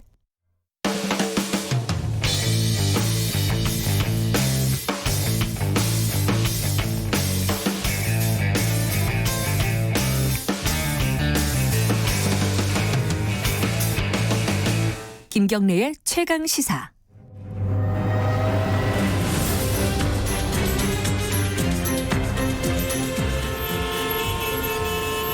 GPS가 연결되었습니다. 김경래의 최강 시사. 여의도 신호등. 네, 한 주간 화제가 됐던 정가 인물을 집중 탐구해보는 시간입니다. 주간 인물 토크쇼 여의도 신호등. 오늘도 두 분 나와 계십니다. 오늘은 김준우 변호사님 먼저 안녕하세요. 안녕하세요. 김준우 변호사입니다. 그리고 김태현 변호사님 안녕하세요. 안녕하세요. 예, 한 분씩 주요 인물을 들고 오시고 파란 불인지 빨간 불인지 말씀을 해주셔야 됩니다. 김준우 변호사님은 조금 전에 출연했던 분을 갖고 오셨네요. 네, 박주민 최고위원을 가지고 나왔는데요. 뭐 경선 과정에 김경래 최강시사가 부당하게 개입한 거 아니냐 이런 의혹을 받을까봐 좀 걱정이 되긴 합니다. 네. 파란불이겠네요. 네, 그러면. 파란불입니다. 네, 빨간불인 이유는 별로 없죠 아직까지는. 네. 자, 그리고 김태현 변호사님은 이재명 지사. 이재명 지사. 근데 지난주에 우리가 네. 이재명 지사 얘기하지 않았어요? 네. 파란불로 했어요. 새파랗다고 새파란불. 네. 아주 이제 좋은. 네, 아주 좋은 평가를. 근데 그 일각에서는 너 왜 그래? 뭐 이런 얘기도 들어요. 원래 이재명 지사랑 별로 안 친했군요. 그 뭐 친하고 말고 모르죠, 아예. 아예 모르고요. 네. 약간 마크맨 분위기네요. 김태현 변호사님이 이재명 지사에 대한. 그러니까 뭐 전향했어? 막 이러고 막 이런 얘기. 전향했어? 어제 저장 얘기 많이 나왔었는데. 그죠. 어제 많이 나왔죠. 왜냐면 제가 다른 방송 라디오 프로에서도 이재명 지사에 대해서 굉장히 우호적인 얘기들을 막 당시 시점에서는 우리 왜 평론하는 사람들은 상황을 객관적으로 보려고 노력을 해야지. 물론 뭐 가치적인 주관적인 판단이 있지만. 근데 막 뭐 전향했냐? 넘어갔어? 뭐 이런 얘기도 하는데 오늘은 빨간불. 그동안에 전향서를 불식시키기 위해 일축하기 위해 이재명 빨간불. 이유는 알 것 같아요. 조금 이따 얘기를 해보고 박주민 의원 이제 당대표 후보죠. 파란불 뭐 이유는 알겠어요 이것도. 근데 네. 간단하게 설명부터 하고 시작해보죠. 일단 일단 민주당 당 대표 경선 자체가 좀 더 분위기가 달아오를 수 있게 되는 거니까 이게 흥행 요소가 됐어요. 네, 그런 면에서는 좀 재밌죠. 그동안 약간 둘 다 안정감 있고 관리형 지도자랄까? 김부겸, 이낙연 두 분은 그에 비해서는 조금 더 적극적이고 진취적인 포지션에 박주민 최고위원이 출마하면서 민주당 당대표 경선 색깔이 좀 다양해졌고 세대적으로 보면 포스트 386이랄까? 그렇죠. 이른바 70년대에 태어나고 대학은 90년대에 다녔고 현재 40대인 사람들. 이 사람들 X세대라고도 많이 불렸던 그 맞아요. 세대인데 뭐 저나 김태현 변호사님도 그 나이 뭐 언저리에? 카테고리에 예. 포섭되겠습니다만 체육계나 대중문화계나 이런 데는 사실 이 사람들이 오히려 장기 집권하고 있는 태세인데 기업이나 정치권에서는 386 세대가 사실은 장기 집권하고 있는 체제거든요. 그럼 민주당에서 지금 386 포스트 386 90년대 세대 중에서 제일 사실 선두주자는 박주민, 박용진 두 명이란 말입니다. 네. 지난 총선 때 둘 다 서울 최고 득표율이에요. 64%대. 아, 둘 다. 예. 뭐 0. 몇 프로 차이로 박용진 의원이 1등이긴 합니다. 근데 둘 다 64%대예요. 그래서 이제 여기서 한번 또 치고 나가줬다는 거는 자칫 조금 이제 뭔가 세대 교체? 아까 세대 혼합이란 말을 썼나요? 예. 세대 혼합 부담스러워하는 것 좋다고. 같아요. 네. 예. 나가시라는 거 아닙니다. 네. 뭐 이런 거예요. 왜냐하면 이제 386이 굉장히 장기 집권하고 있는 것 같고 민주당에서 보면 이제 범 386이 원내대표를 한 5명 연속했는데 당대표를 한 적은 없어요. 이번에 아무도 안 나왔단 말이죠. 이번에 나온 사람들은 다 50년대 태어난 이낙연, 김부겸인데 거기서 갑자기 70년대에 태어난 박주민이 나왔다? 여러 가지로 좀 자극이 된다는 의미에서 그리고 본인 스스로 결단을 한 거죠. 말하자면 386 선배들 미안하지만 내가 앞질러 갈 수도 있어 라는 약간 시그널을 보낸 셈이기도 하기 때문에 여러모로 의미하는 바가 크다고 봅니다. 어찌됐든 이제 출마를 했고 흥행 요소가 됐고 여러 가지 이제 뒤에서 분석이 나오는 거죠. 특히 이제 정치공학적인 분석들이 많은데 왜 나왔을까? 뭐 계산하고 나왔을 거 아니에요. 본인은 뭐 유리하니까 나왔을 거 아닙니까? 근데 뭐 서울시장 하려고 하는 거 아니냐? 본인은 아니라고 했어요. 분명히 아니라고는 했는데 어떻게 생각하십니까, 김태현 변호사님? 왜 나왔을 것 같아요? 이제 글쎄 뭐 본인의 정치적 위상을 높이기 위해서 사실 전당대회만큼 좋은 건 없죠. 어떤 의미에서 보면 서울시장은 나갔다가 떨어진 부담이 있어요, 사실은. 솔직히 말씀 부담이 좀 있는 자리인데 이거는 저 당내 경선이기 때문에 설사 이제 당대표가 되지 못하고 저는 2등 할 거라고 보거든요. 네. 3등 안 하면 3등 그냥 2등 할 거라고 보세요? 저는 이낙연 저 박주민, 김부겸 이 순서로 이제 표가 나올 거라고 봐요. 전 의원이 엄청 섭섭해하겠다. 네. 김부겸 빨간불 하나 키시거든요.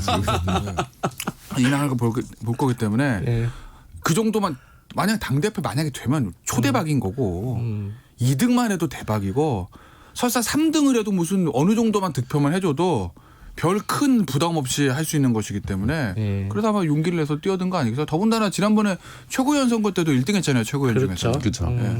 그리고 일단 저는 박주민 의원의 저 도전을 보면서 미래통합당 입장에서 굉장히 부러운 측면인 거죠. 그건. 왜냐하면 미래통합당은 70년대생 그냥 뭐 대변인이나 뭐 그런 시킬 사람 찾아도 없는데 저 당은 지금 당대표 경선을 나오네 라는 그런 것들이고 아마 박주민 의원의 득표 물론 누가 누굴 찍었는지는 알 수는 없지만 득표를 보면 아마 2개를 정도 볼 수 있을 거예요. 그 결과에 따라서 첫째는 민주당 내 친문 열성 지지층의 힘 그리고 반대로 386 기득권의 벽. 이 2개를 아마 동시에 우리가 볼 수 있는 저 득표를 보고 평론가다운 멋있지 않습니까? 평론가.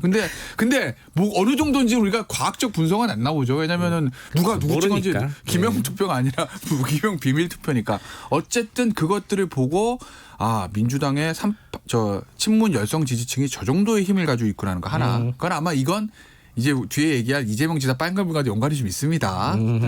그리고 386 기득권의 벽을 이 어느 정도 두터운가 이거 동시에 볼 수 있는. 김준우 변호사께서는 대체적으로 동의하시나요? 김태현 변호사 분석에? 네, 저도 뭐 그렇게 보여요. 일단 미칠 게 별로 많지는 않아요. 3등을 해도 미칠 건 없다. 대중적으로는 그렇습니다. 근데 당내에서 보면 이른바 386 혹은 친문 뭐 2개가 교집합도 있고 여집합도 있는데 얼마나 교감이 됐을지는 잘 모르겠어요. 그런 면에서 보면 뭐 뭔가 이게 뒤에서 한 방 얻어맞은 기분이 들 386 중진들도 좀 있을 수도 있다고 보여지고 그리고 어쨌든 자칫 너무 많은 표를 얻어서 말하자면 대선 후보들에게 스크래치가 나는 거가는 아닐까라는 고민을 열성 지지층에서도 좀 할 수 있을 것 같아요. 그러니까 어느 정도 부담은 또 있다고는 보여질 수 있죠. 저걸 조금 더 부연해서 설명드리면 친문 열성 지지층 입장에서 보면 문재인 대통령 적자는 박주민 의원의 셋 중에서. 셋 중에 따지면 셋 중에서는 그렇잖아요. 이낙연 의원도 사실은 친문 적자든 아니고 그래서 정말 친문 핵심들이 생각하는 대통령 후보가 지금 대세로 나온 이낙연 후보 맞아라는 얘기도 나오잖아요. 김부겸 전 의원 당연히 아니고 그러면 사실은 박주민 의원은 어쨌든 문재인 대통령의 당대표 시절에 그 당시 2016 총선 픽 한 사람입니다. 기자회견 쫙 하고 뭐 그리고 그 다음에 의원 된 다음에 나왔던 발언이나 이런 것들 방향들도 청와대의 방향에 반기를 든 적 한 번도 없어요. 다 청와대 대통령 뜻하고 거의 싱크로 일치를 100% 일치해서 갔지. 그러니 아마 친문 지지자들 입장에서 보면 저 사람이 우리의 적자다 볼 수 있는 것셋 중에선 386 그 벽은 만약에 생각해 보세요. 만약에 박주민 의원이 당대표가 됐어. 그럼 지금 386 중진 의원들 내년에 서울시장도 생각할 거고 그 이후에 대선도 생각할 겁니다.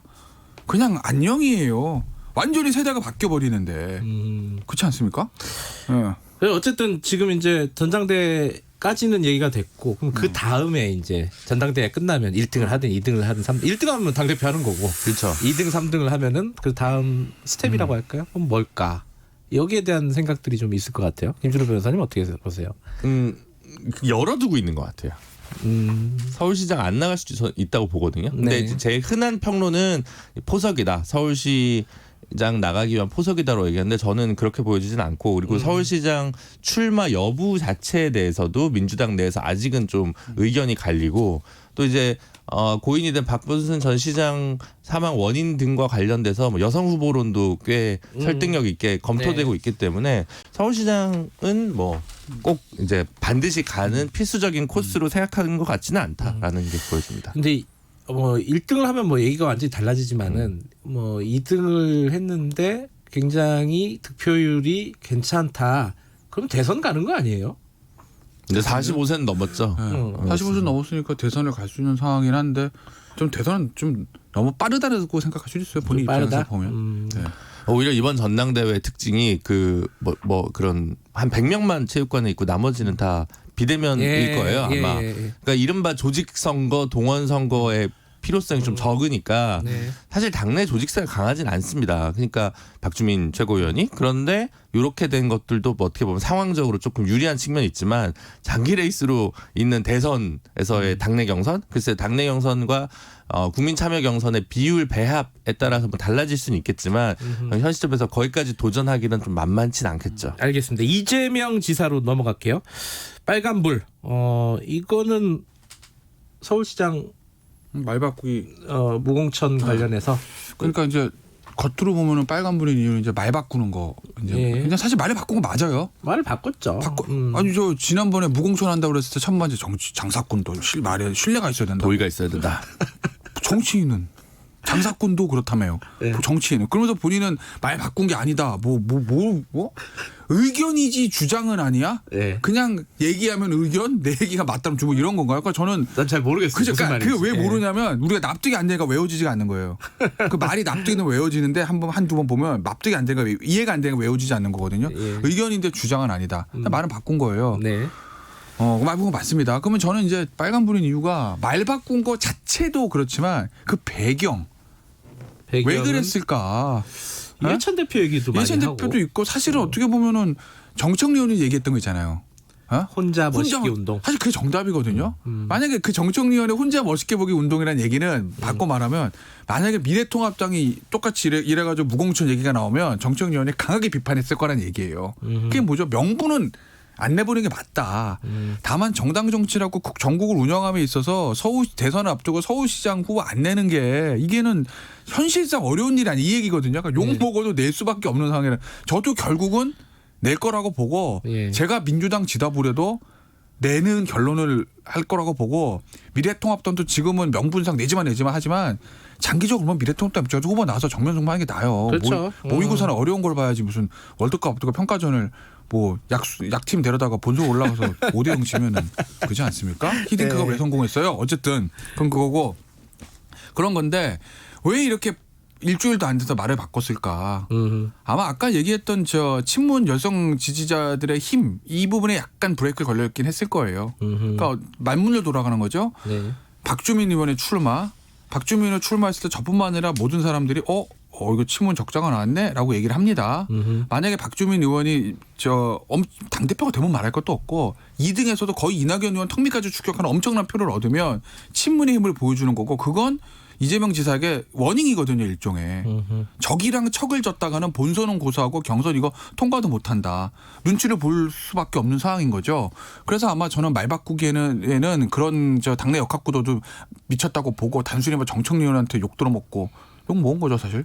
이해찬 대표의 워닝 이것만 가지고 그러진 않았을 거예요. 앞으로 봤을 때 내가 지금 어느 시점에서 반기를 드느냐가 이재명 지사에겐 중요하거든요. 네. 지금은 너무 빠르다라는 아마 저 판단을 들었을 거고 그래서 제가 빨간불 한 데는 이런 일들이 앞으로 계속 있을 거예요. 왜냐하면 이재명 지사가 지금 저 무죄 판결 받고 나서 그린벨트 해제부터 뭐 집 한 채 가진 게 뭐 죄야? 뭐 이거부터 이 무공천부터 어떻게 뭐 여권 핵심의 생각과는 반대되는 의견들이 사면타로 쫙쫙 나왔거든요. 근데 그 중에 하나를 이미 꼬리를 내린 겁니다. 뭐 그린벨트 해제는 뭐 결과적으로 대통령이 해제 없다고 하셨으니까 그렇다 치더라도 부동산 문제도 그렇고 모든 정책적 문제에 있어서 이미 친문 주류하고 좀 부딪힐 수가 있는데 그때마다 이 고민을 할 거예요. 네. 그럼 오히려 스텝이 꼬이죠. 네. 그래서 아마 이재명 지사가 저는 당분간 그런 부분 때문에 조금 빨간 불일 수도 있겠다고 생각을 한 거죠. 저는 조금 다른데. 그래요? 네, 왜냐하면 그 이번 무공천 관련해서 이른바 말 바꾸기. 네. 그거는 진짜 찐문인 전재수 의원도 입장을 바꿨어요. 원래 무공천 해야 된다 부산에. 네. 그러니까 그거는 이제 당내 당론을 새로 만들어가는 과정에서 오히려 주류의 이야기를 끝까지 버티기보다는 호흡한다라고 볼 수도 있는 거거든요. 말하자면 그러니까 네. 친문에게 시그널을 주는 거죠. 나는 그렇게 적대적인 사람이 아닙니다. 네. 이렇게 되는 거니까. 하지만 아까 김태현 변호사님 얘기하신 대로 이제 뭔가 계속 정치적 시험대에 다시 오를 거 아니에요. 한동안은 그렇죠. 바깥에 이제 잠재적 후보군이었지만 언제 대법원에서 날아갈지 몰라서 신경 안 쓰고 있던 사람이 정치적 메시지가 다시 부각되고 있는 상황에서 이제 이런 그 시험대에 오른다는 생각이 드는데 이번에 이제 뭐 비정규직 경기도 비정규직한테 뭐 급여를 좀 더 주겠다. 네, 단기직일수록 더 많이 주겠다. 그리고 네. 경기도 기본주택 뭐 관련한 예. 고민을 한다. 이런 게 사실 이재명 지사가 좀 뭔가 성과를 보이고 잘할 수 있는 거지. 요런 정치적 메시지를 계속 하는 거는 본인한테 위험 부담이 더 커요. 그래서 제가 볼 때는 그냥 이재명 지사는 일단은 잘하는 걸 잘하고 안 하던 건 좀 미뤄라라고 좀 고언을 드리고 싶습니다. 똑같은 얘기인데? 그러니까 네, 같은 얘기인데 둘이 다른 사람이니까 좀 다르게 들리네요. 이거 말에 뼈가 있다. 저는 좀 깎아내리는. 아니에요. 네. 근데 이게 좀 궁금한데 지금까지 무죄 판결 직후까지 그 여론조사 지지율이 거의 파죽지세였어요. 쫙쫙 올라갔잖아요. 요번 뭐 말바꾸기 논란도 있고 앞으로 이건 어떻게 될까? 뒤집어질까? 여론조사가 중요한 건 아닌데 저는 그래도 이낙연 후보가 당대표 경선은 언제죠? 8월 29일인가? 8월 29일 한 달도 안 남았잖아요. 뭐 그때까지 여론조사 해봐야 뭐 3-4번인데 뭐 당분간은 저는 이낙연 지사가 그래도 1등 할 것 같아요. 이낙연 의원님. 왜냐하면 일단 당대표 당선 저는 당대표 될 거라고 보거든요. 되면 일단 컨벤션 효과가 있으니까 한 번 또 뜁니다. 그거 보면 참 여론조사가 의미 있는지 모르겠어요. 뭐 하나 있으면 올라가고 뭐 하나 있으면 내려가고 무슨 주식도 아니고 말이에요. 그죠? 거의 주식이죠. 그러니까 어쨌든 저 컨벤션 효과가 있을 거고 그렇다고 보면 당분간은 이낙연 의원이 그래도 뭐 고공행진까지는 아니지만 근소한 차이만이라도 좀 앞서 나갈 거로 보고 문제는 이제 본격적인 대선 경선이 막 술렁술렁 되기 시작하는 올 가을 찬바람 쎄쎄 불면 가을부터는 이제 정기국회 시간이고 그럼 12월 들어가서 찬바람 불면서 예산 끝나고 하면 그럼 서울시장 후보 누구 나가냐부터 대선 후보 막 당내에서 정리가 될 거거든요. 그때가 진짜 중요하죠. 그때 이제 이낙연 그때 만약에 저 보는 건 포인트는 2개인데 이재명 지사가 이낙연 의원을 확 제쳐가지고 크게 올라간다. 그럼 대선은 형성될 겁니다. 이게 뭐고 같은 거냐면 예전에 한나라당의 황금의 시절에 이명박 당시 서울시장하고 박근혜 대표하고 옆주락 할 때 이명박 후보가 확 치고 올라간 게 언제냐면 이명박 시장이 당시에 제1차 핵실험 때 추석 연휴 때 그때 이제 북한에서 핵실험하면서 여론조사 했는데 확 뒤집어졌어요. 골든 그리고 나서 전국 여론조사 한 번도 뺏긴 적이 없거든요. 당시에 박근혜 대표한테 이명박 서울시장이 그러니까 그런 골든 크로스가 있어서 치고 나간 게 있었는데 그게 아마 이재명 지사는 올 찬바람 싱싱 불기 시작하는 11월 12월을 아마 볼 거예요. 그때 치고 나가면 이재명 지사는 대선 경선 본격적으로 되돌아볼만 하죠. 물론 변수는 하나 있다. 뭐죠? 김경수 지사의 재판. 목소리를 그렇게 하세요. 아직은 아침 방송이랑 좀 안 어울리는 톤 같은데. 이게 약간 음모론 얘기하듯이. 김경수 지사 재판 중요하죠. 중요하죠. 친문 핵심 입장에서 보면 김경수 후보는 아직의 카드가 남아 있고 거기다가 PK를 기반으로 하는 대통령의 뜻을 그대로 이어받을 수 있는. 그래, 이게 또 중요한 변수겠네요. 그래서 저는 결국 경선은 너무 많이 나왔나 이재명 지사 대 김경주 지사 대결이 될 가능성이 높다. 갑자기 또 갑자기 너무 많이 가신 것 같은데. 비약이 있었어요. 저는 이거는 자 다음에 얘기하는 지난주부터 거니까. 이재명 지사는 이번에 쉬는 게 좋다라고 하는 입장이었지만 쉬긴 왜 쉬어요? 그 어쨌든 이럴 때 보면 그 아까 골든크로스 이명박 대통령 네. 뭐 그것도 그런데 본인이 잘해서 되는 게 아니에요. 외부 요소도 있고 그렇죠. 오히려 이럴 때일수록 리스크 관리 아니면 남의 실수 이런 것 때문에 뭐 그런 거 있잖아요. 예를 들어 좀 이상한가? 반기문 총장이 총장 될 때 홍석현 주미대사가 하차해서 된 거 아닙니까?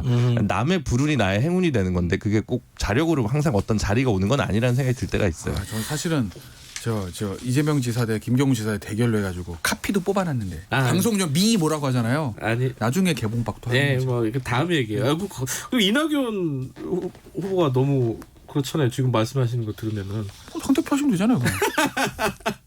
알겠어요. 그 다음에 얘기 빨리 끝내랍니다. 여기까지 듣겠습니다. 고맙습니다. 네, 감사합니다. 김태현 변호사, 김준우 변호사였습니다. 지금 시각은 8시 49분입니다. 이 시각 교통정보입니다. 부산 지역을 중심으로 비 피해가 속출하고 있습니다. 남부권은 고속도로에서도 빗길 사고가 끊이질 않고 있으니까요. 앞차와의 거리 넉넉히 두고 천천히 주행하시기 바랍니다. 서울 등 수도권 출근길은 평소 금요일보다 수월합니다. 올림픽대로 공항 쪽 암사대교 부근에서 청담대교, 또 사고가 있는 반포대교 부근에서 밀리고요. 잠실 방향은 행주대교에서 성산대교 쪽 정체입니다. KBS 교통정보센터였습니다.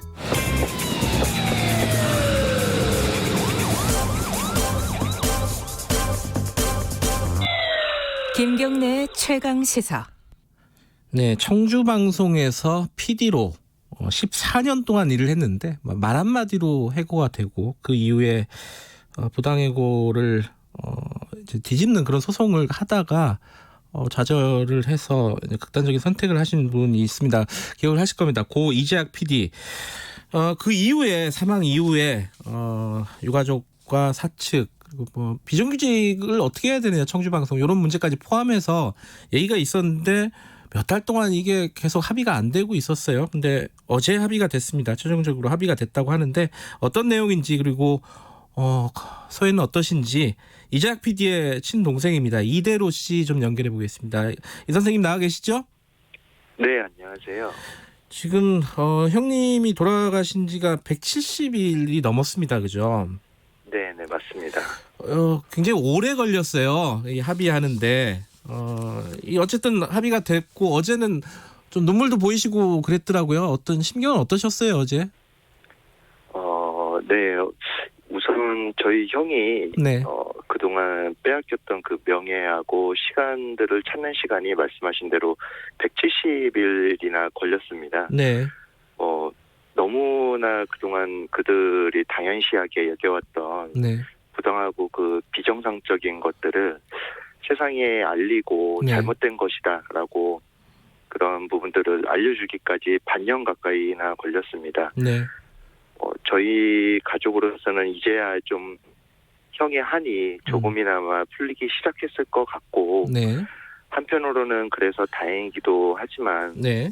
또 형이 떠나고 난 후에야 이렇게 뒤늦게 이 잘못된 것들을 바꾸기 시작했다는 그거에는 여전히 좀 죄스럽고 네. 좀 한편으로는 좀 현실 자체가 네. 너무 슬프고 잔인하다고 생각을 하고 있습니다. 반년 가까이 걸렸는데 이게 이게 오래 걸린 이유가 정확하게 뭐였어요? 어떤 부분이 그 사측이나 이런 데서 좀 꺼려하는 부분이었습니까? 우선은 네 형이 그렇게 혼자 떠나고 나서 네. 진상조사위원회를 열었고 예. 실제로 형이 억울해했던 그런 부분들이 모두 사실로 밝혀졌습니다. 그런데 이제 그런 사실로 밝혀진 부분들을 사측에서 인정하지 않는 과정들이 네. 여기까지 왔다라고 보면 될 것 같습니다. 가장 억울했던 부분이 어떤 건가요? 잘 모르시는 시청자분들을 위해서 좀 말씀을 해주시죠. 네, 뭐 실제로는 저희 형이 프리랜서 PD였지만 네. 뭐 실질적으로는 14년 동안 정규직 이제 PD들하고 같은 일을 계속 해왔었고, 네. 심지어는 뭐 일부 정규직 PD들도 하지 못하는 그런 중개차 업무나 뭐 지자체 보조금 업무 등을 수월을 다 이제 수행을 해왔던 거고, 네. 그렇게 그런 업무 수준들이 CJB 청주방송의 근로자였다는 사실을 당연히 이제 입증하는 것들이었고 그 네. 14년 동안 그렇게 일을 했는데 말 한마디로 부당해고를 당했고 네. 그 부당해고의 이유조차도 동료들의 처우를 개선하자는 목소리를 냈다는 이유였거든요. 네. 그래서 그런 부분들이 좀 형을 많이 힘들게 했고 또 그렇게 부당해고를 당하고 나서 근로자 지위 확인 소송을 했었습니다. 네. 근데 근로자 지위 확인 소송을 해서 다시 이제 이것은 부당해고다라고 해서 복직을 하려고 했던 그 소송인데 그 네. 소송을 진행하는 과정 속에서 네. 사측의 이제 일부 임직원들이 형의 그런 근로 사실들과 그런 것들을 뒷받침해주는 14년 동안의 형의 그런 증거들을 네. 수많은 자료들을 은폐를 하기 시작했고 네. 부당해고를 했던 그 해당 간부는 또 재판에 증인으로까지 출석을 해서 형 눈앞에서 여러 가지 위증 등을 하는 그런 심각한 위법을 저지르게 되었고 네. 그런 것들을 보면서 어떻게 자기를 눈앞에 두고 네. 저렇게 거짓말을 뻔뻔하게 할 수가 있는지 그리고 돌아가서는 남아있는 동료들 형을 도와줬던 동료들에 대해서 회유하고 압박하고 심지어는 뭐 가족들까지 들먹이면서 협박을 하게 되는 네. 그런 부분들에 대해서 형이 동료들에게도 많이 미안해하고 그런 부분들을 좀 네, 많이 억울해했습니다. 이제 형의 뭐 이재학 PD의 명예 회복이라든가 이걸 넘어서서 지금 청주방송의 비정규직 다른 분들의 정규직 전환 요거까지 포함이 돼 있는 거죠, 요번에? 네네, 맞습니다. 그 구체적으로 설명해 주세요. 어떤 부분이 합의에 들어가 있는 건지? 우선 합의 내용에는 네. 당연히 형의 근로자성이 인정이 되고 네. 부당해고를 했다. 네. 그리고 형이 사망하게 되기까지의 그런 모든 책임을 CJB 청주방송이 책임이 있고 네. 그것을 인정한다. 이런 부분은 당연히 들어가 있고요. 예. 그리고 말씀하신 대로 형의 명예회복과 이제 별도로 형이 그렇게 원했던 네. 동료들의 비정규직 방송계에 너무 이제 만연하게 있는 비정규직 분들의 처우 개선도 진행을 해야 된다. 그리고 비정규직들이 지금 여전히 남아있지만 실제로는 정규직으로 해야 되는 불법 파견 요소들이 있거든요. 네. 그런 불법적인 요소들을 이번에 진상조사위원회에서 다 밝혔고 네. 그 근거를 통해서 정규직화해야 된다. 이런 내용까지 구체적으로 잘 담겨져 있습니다. 그 합의가 진행이 되는지 실천이 되는지는 계속 좀 지켜봐야 될 일이네요. 그죠? 네, 맞습니다. 어떻게 보면 어제 합의가 네. 끝이 아니라 네. 이제부터 실제로 시작인 것이고 네. 지금까지는 이제 저희가 잘못된 것을 바로 잡기 위해서 네. 수면 아래에서 회사 측에 설득을 하는 과정이었다면 네. 지금부터는 이제 그런 모든 잘못된 것들을 정상으로 돌리는 그런 행동들을 시작할 때입니다. 네. 이제 14년 만에 정규직 사원증을 처음으로 받으셨습니다. 그 부분은 축하를 드리고요. 그리고 형님의 죽음이 다른 어떤 부당한 처우를 받은 노동자들의 권익을 신장하는데 도움이 될 거라고 분명히 믿습니다. 오늘 말씀 감사합니다. 네, 감사합니다. 고 이재학 PD의 동생 이대료 씨였습니다. 자, 7월 22일 금요일 김경래 최강시사 여기까지 하겠습니다. 주말에 잘 쉬시고요. 비 조심하시고요. 월요일 아침 7시 20분에 다시 돌아오겠습니다.